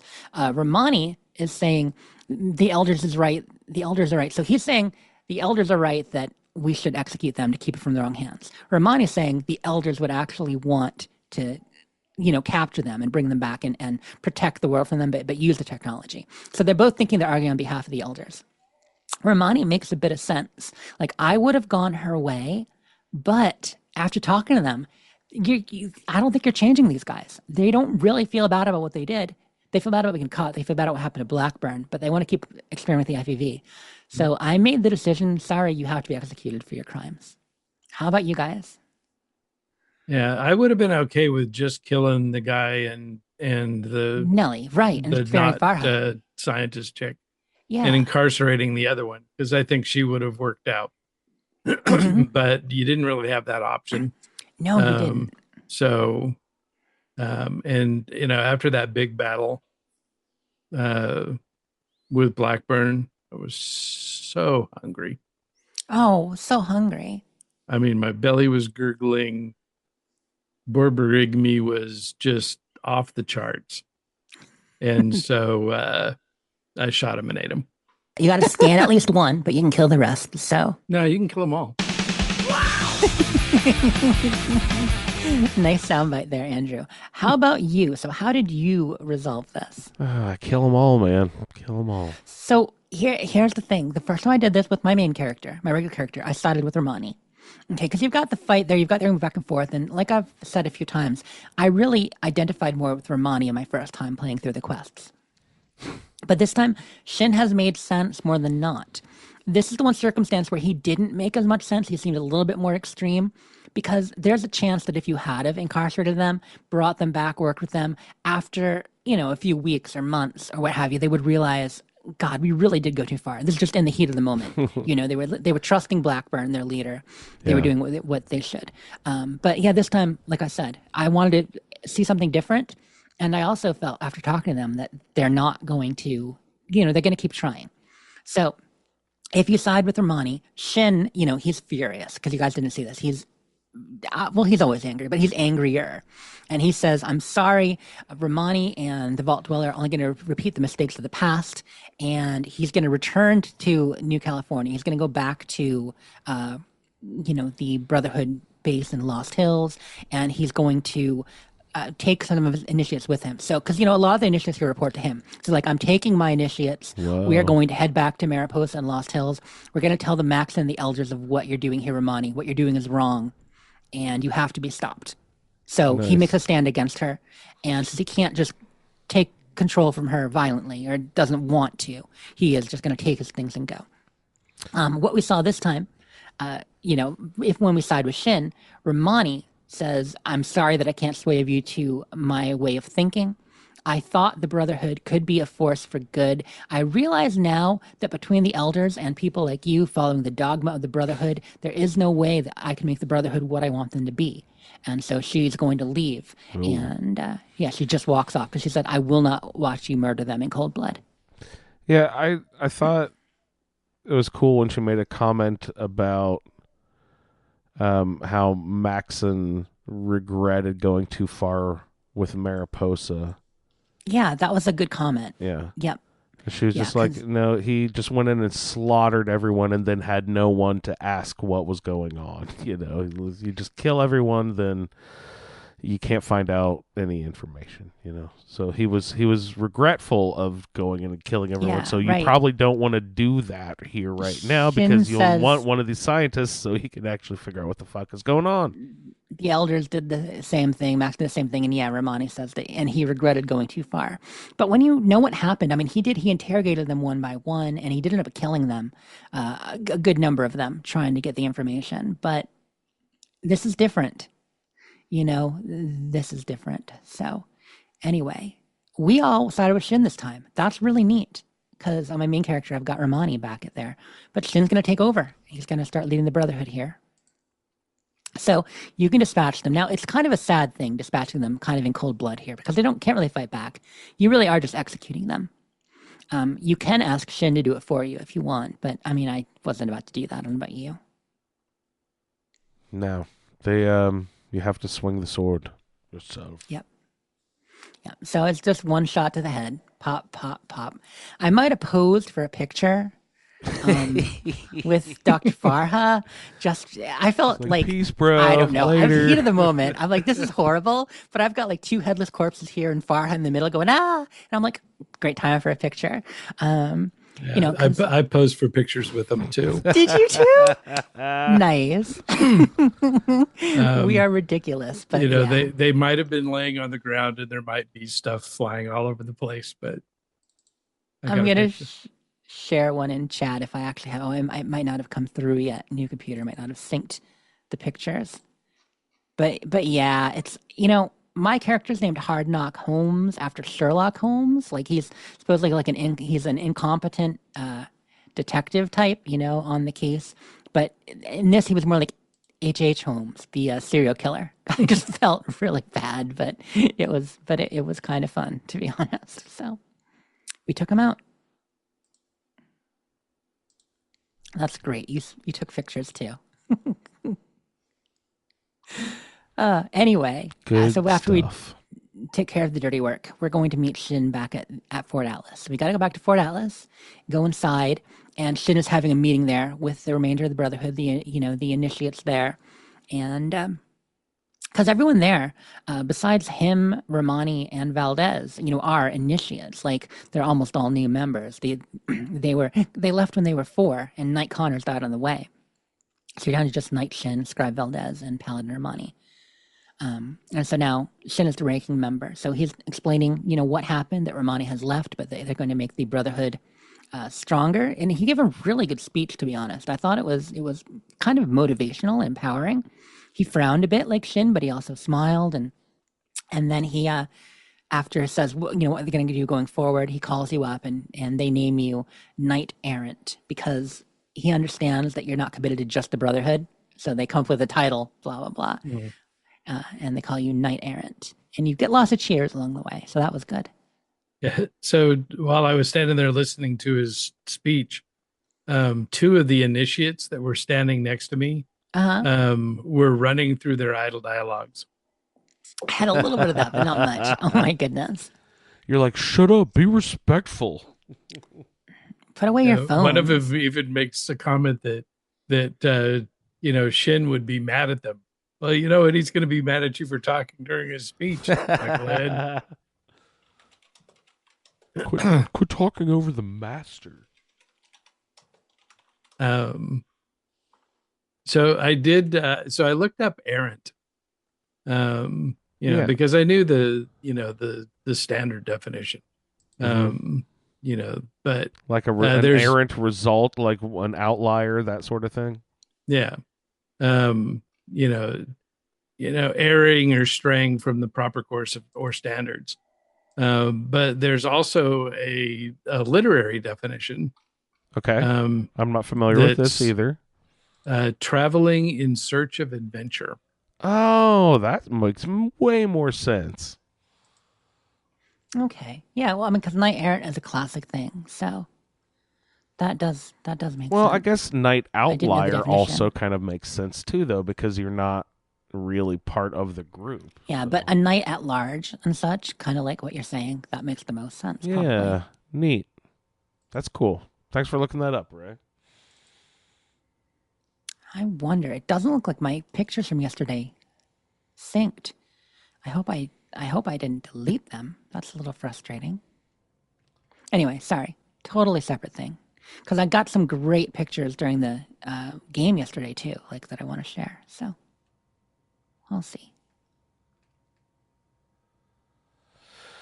Is that our roundtable stuff? Was there more wrap up there back at Atlas? That's pretty much it. Yeah, motivational I did, words. All as that. I exited, I went and talked to the guy that stands out front. Right in the tent, right? Yeah, and he acknowledges you as knight errant. Oh, so they're calling you knight errant now. Even before you left, even before they just made that title up, and even before you got out the door, word had already spread. Word travels quickly. Well, I mean, and the initiates, they cheer you on, and they do say we couldn't do this without you, and they're very supportive. Yeah. What's his name? Dorsey? Yeah, Russell Dorsey. Russell Dorsey. Yeah. But, Shin, I mean, like I said, it's a good speech, and he explains that she defied the elders, and they need to keep the Brotherhood, on the correct course. But he shows remorse. He shows that he is sad that it had to go that route. Like, I feel like Shin might be a pretty decent leader. All things considered. Yeah. He's got to grow a little, but loosen up, shall we say? but yeah. So it was a good resolution. I think they did a really good job of making it seem like there's no way in fucking hell I'll ever agree with this guy, but then forcing you into having to agree with him at the end of the quest. Yeah. Well, that's kind of thing. If you note, I put in the end of the notes, I put knight errant. Hell yeah, we are official BOS knights now. I put that specifically for you, Aaron. You are official BS. Official BS knight now. Mm-hmm. Clint is in chat saying sick. You're all sick because Solia shared a picture of us with all the dead bodies. Yeah, what are you gonna do? It happens. Posing with dead bodies, I'm pretty sure is on that checklist for serial killer right there. Come on. I mean, I did feel like it a little bit, but at the same time, it was in the moment. And Ray is it's the proud Instagram tradition of taking pictures of your food. Yep. This is the sandwich I had for lunch. He's not being violent or gross. He's just a foodie, you guys. Anywho, yeah, that's it for the thing. But the story overall, so that's the whole Brotherhood quest line. I thought they did a pretty great job at bringing the Brotherhood in Appalachia, explaining, why they were there. This new Brotherhood. Romani said, I enjoyed the way that the overall quests were integrated with the world. You've got, different families you worked on with quests, people at Foundation, people at the treetops, that enclave there, and a few others. They did integrate them well into the world. I think Atlas fits in well, so I like having the Brotherhood there as a faction. Your pals Um, over at Crater. Yeah, the creator thing, I feel like that was kind of an unnecessary digression. Like they never really did much with that. You've got the supplies and you've got, the deal with Cassie or whomever wanting to run away and join them and then rescuing her. But I mean, that it really didn't go anywhere. I almost feel like that was just, I wouldn't say filler. It was good story for the overall Yeah, I region. mean, it was really kind of the unvarnished version of what happened to the Brotherhood group on their trek to Appalachia. Yeah, that's Came how they managed to from them. expound on it. Yeah. Yeah, you're right. We wouldn't have gotten all that information. It was a good way for them to deliver it by having the other visiting raiders and getting that story overheard and hearing everything from her about what happened with her family. So no, that was very tied in that way. But yeah, I mean, overall, I really like it. The deal is the same as 76 in a lot of ways. Like nothing you do necessarily matters to the outside world much. You don't change anything except for inside Atlas, really.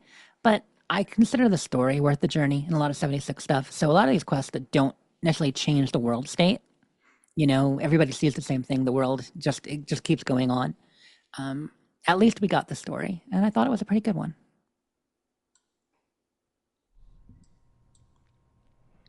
Any other thoughts Very on that? Are you well. ready to move on? Yeah, we can move on. See if I had any major closing thoughts. Does it sway my general opinion of the Brotherhood?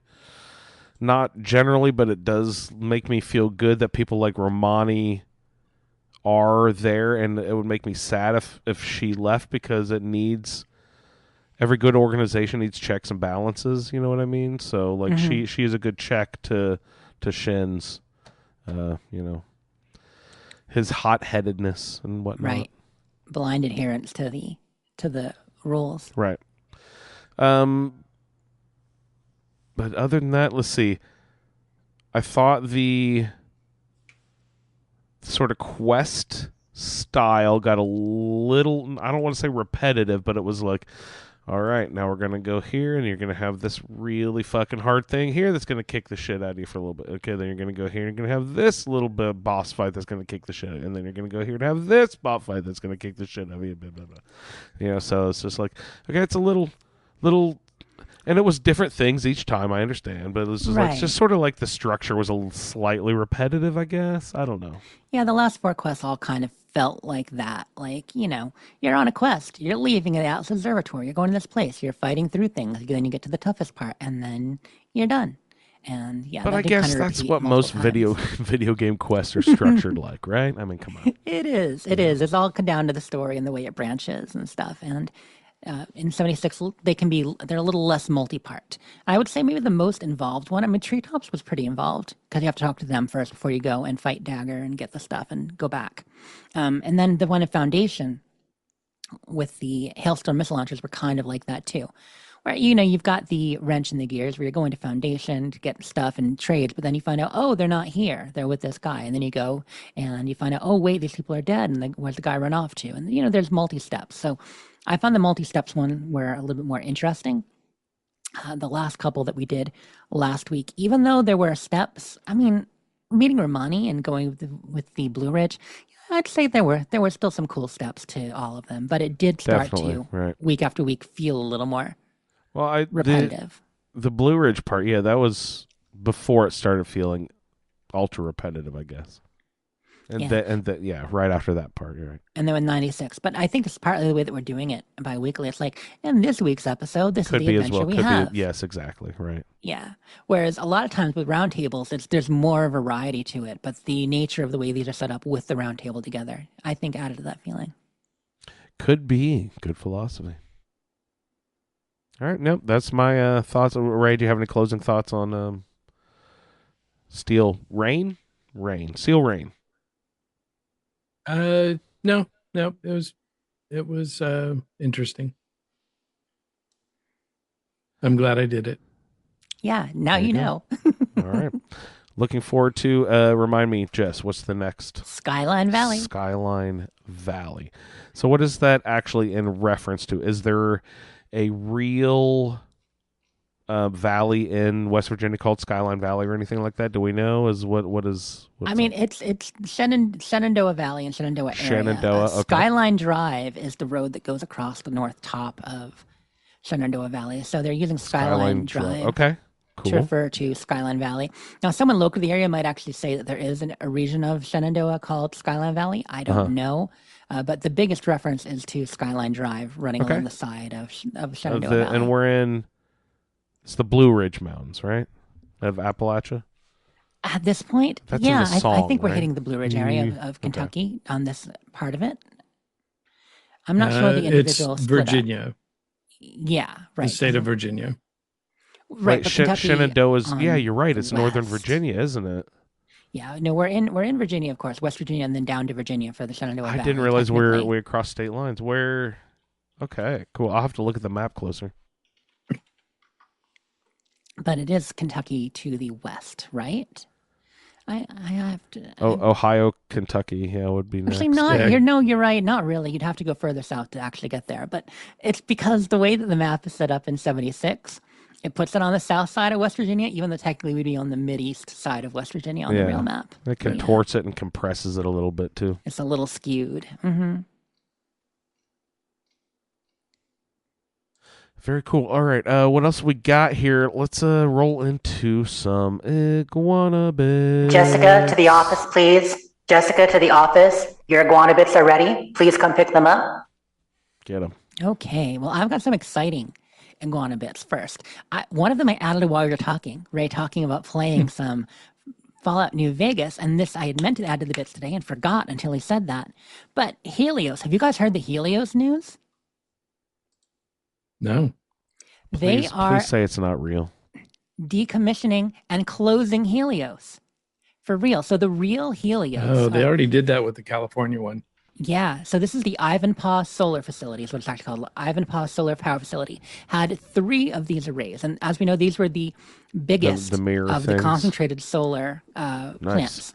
And it was commissioned, I think it started around 2010, 2011, right around time New Vegas came out, that they were building it. And that's why they put it in the game, because these were, possible big future of solar energy. They did 3 of them. Well, two of the 3 fields of these were dedicated to whatever the California area energy company is. I don't know what they call their state energy, but they've actually negotiated to end the leases or end the contract that was supposed to go until around 2030, because it just financially it's turned out to not be the most efficient way of harnessing solar energy. Yeah.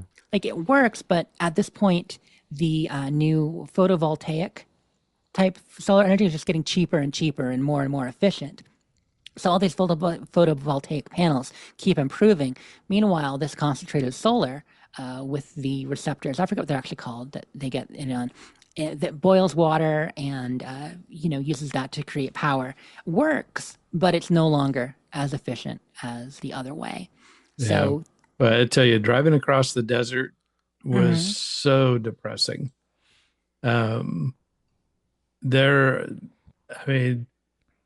What used to be, gorgeous, desolate landscape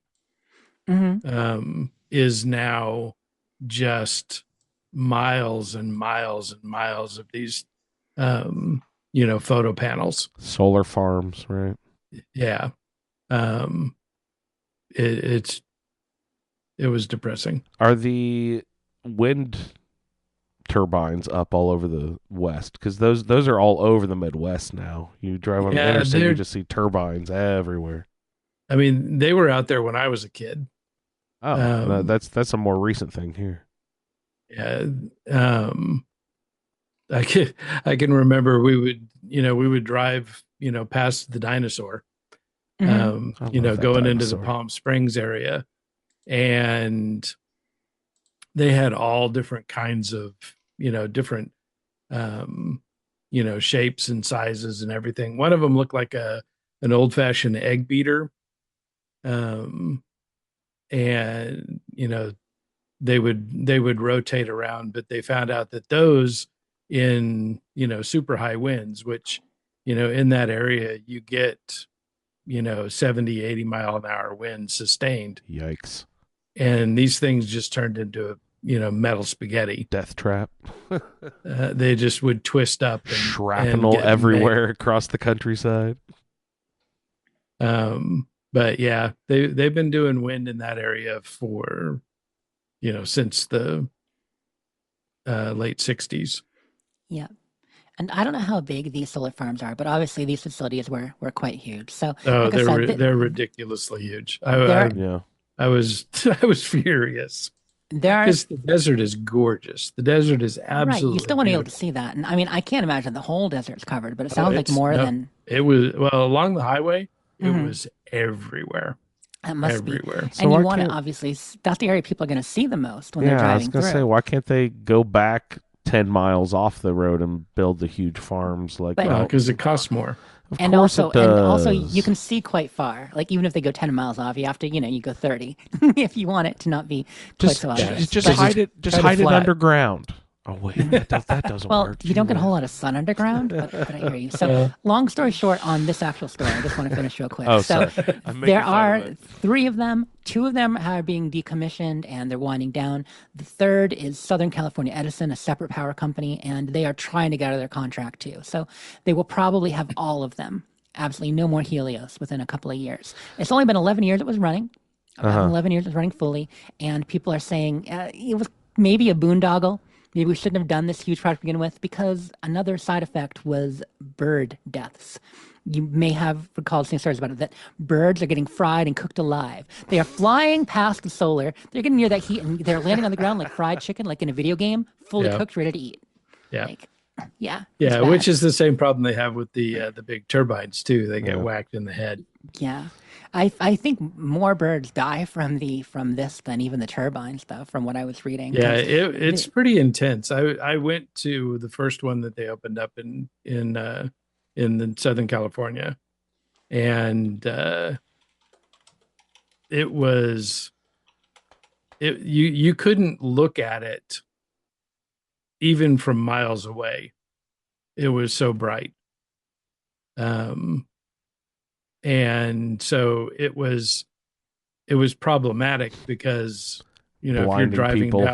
down the road, No fly zone pilots are not allowed to fly over that area. They blind them. it was just so bright. So who do people who work there just wear like welders masks, welding, goggles? yeah, welding goggles. Yeah. Wow. Gee whiz. So why have we decided that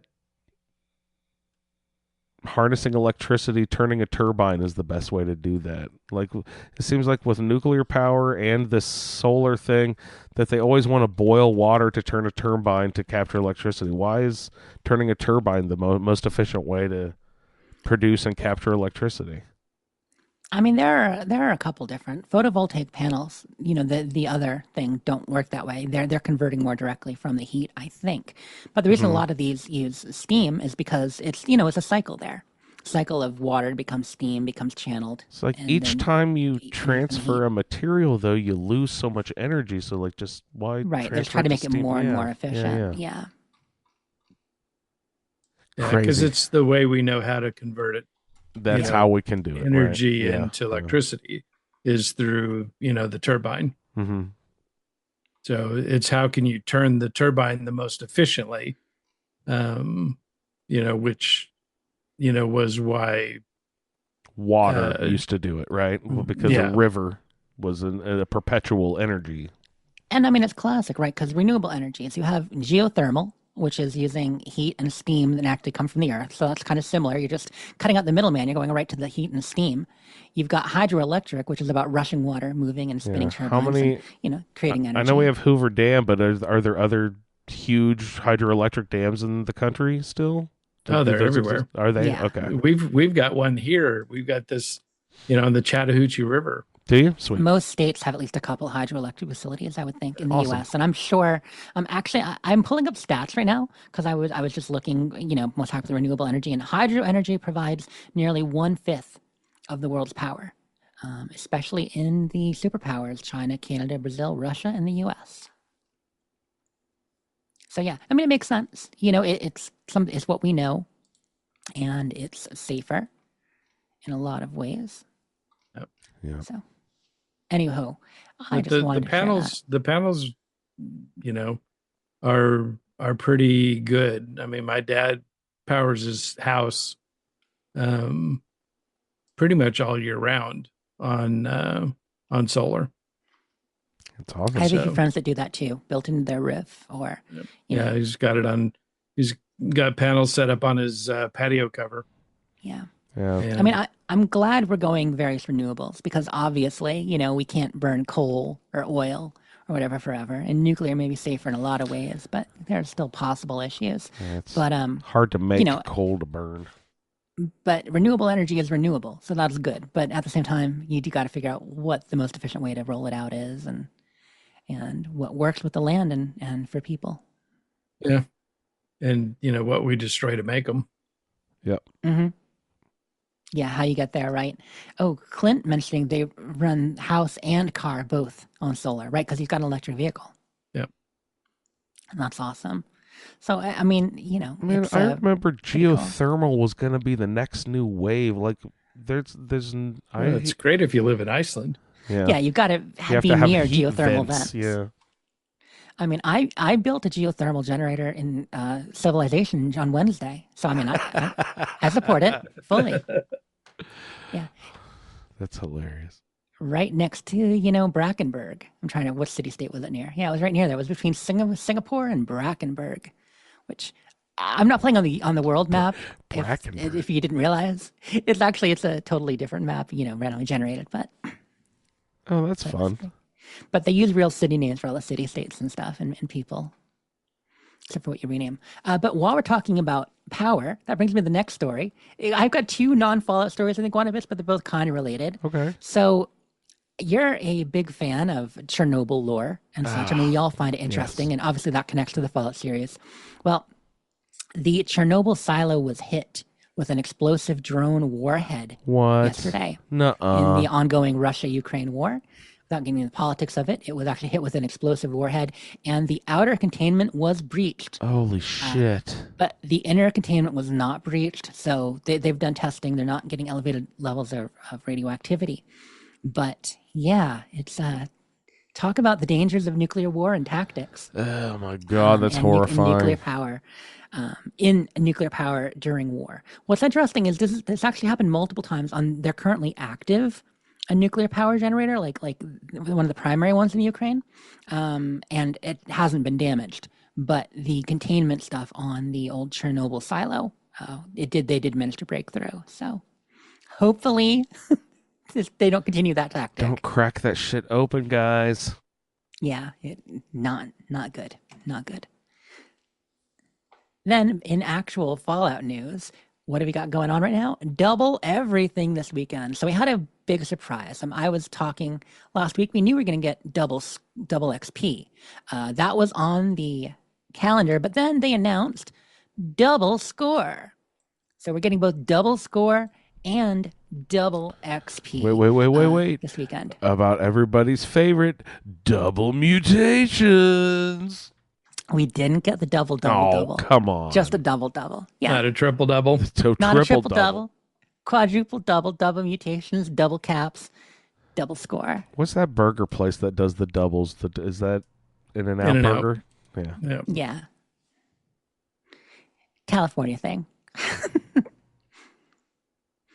But so that happened. And the big reason for the ad they mentioned for score is because with the PlayStation outage earlier this week, people might remember PlayStation was down for about a day, the PlayStation Network. Maybe a little bit longer. Fallout 76 PSN players couldn't play. So they said, in order to make up for you losing time to get your score and finish the season, we're going to give you a double score. And that's on top of the double XP already planned. So it's funny. They announced one, and then people were obviously all commenting on socials. But what about double XP? I thought it was double XP. And they're like, yeah, no, you're getting both. Yeah, relax, guys.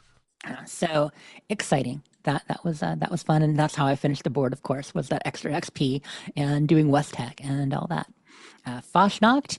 By the time you guys are listening to this, it might already be time. Fashnacht starts on the 18th, So that'll be this coming Wow. Tuesday. All right. Horrible drop rate and no new masks.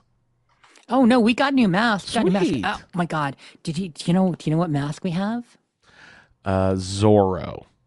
No, but that's a cool one. Michael Myers. Yes. Yes. No, we already have the hockey mask. We Oh, got you're a right, we do. jackalope mask. We're getting a jackalope mask. Nuh-uh. Like a rabbit, real. a rabbit head with deer antlers? Nuh-uh. That's Yep. There are hilarious. 3 new masks. That's one of them. I don't remember the other 2 off the top of my head. I didn't actually You save must that. be so excited. I am. You know how I feel about jackalopes. Yeah. All right, so you've already got outfits planned, I guarantee. What are you going with? What's your outfit of choice to match your jackalope I don't face? know. I don't know. I don't have Oh, that. that's bullshit. You know you've already thought about that. Is there a bunny suit? There is, but I'm probably gonna do something Shakespearean Oh, with the new one. hilarious. It's kind of the plan. Oh, the frilly thing. Yeah, Yeah, exactly, with the ruff. Well, and it would need a really long tail because jackrabbits have long tails. I did not know I wonder that. if we could do it with like the wolf outfit. Oh, jackalope wolf, that might be ridiculous. There you go. There we go. So I'm just Yeah. checking to see if So I got a I- list of the new I masks. should hop on and do a couple because I would get it because it's a throwaway character. Can you trade Fashionok mask drops? I believe you can, right? Yeah, you absolutely can trade masks still. Yep. So Yeah, absolutely, with Ray. people on PC. There you go, Ray. So- Do it. There will be new titles. So you get the title Glowing and the title Masked, I believe, are going to be 2 of them. There's Glowing. an Honest Abe. So I found the mask again. So there's an Honest Abe mask now. There is a Bigfoot mask. I don't think we had that one before. That seems new. And Bigfoot. we've got the Jackalope mask. They might have different names. I'm pulling this from a that's German. fun. I'm pulling this from a German data mining site. So and I'm translating while I'm looking. So I might not have the exact names, but those are the 3 new ones plus That's a couple funny. titles. Yeah, that's exciting. That's exciting. Mm-hmm. But they're still going to give us like the 0.0125% chance of success, though. It's still going to be like It's going to be the same as ever. That Yeah. Now, sucks. maybe they'll move some of them to the uncommon. That's the way that we can actually start to win again, is if they move some of them from rare to common or uncommon. And as we know, uncommon are actually more common than common because that makes perfect yeah, sense. exactly. Mm-hmm. But yeah, you're right. If they keep introducing new masks, that just dilutes the pool, makes it even harder to get new masks. So they need to rotate shit out. Yeah, they need to do Mm-hmm. that. Yeah, but I'm excited to march with the robots. Like I said, for at least the first couple days, it's a good time. I enjoy it all the way through. You know, I like marching with robots, but I haven't ground the masks the last 2 years. Like I haven't been grinding. Nah, Maybe me the first 4 years, I was into the grinding. Now I'm definitely not. Okay.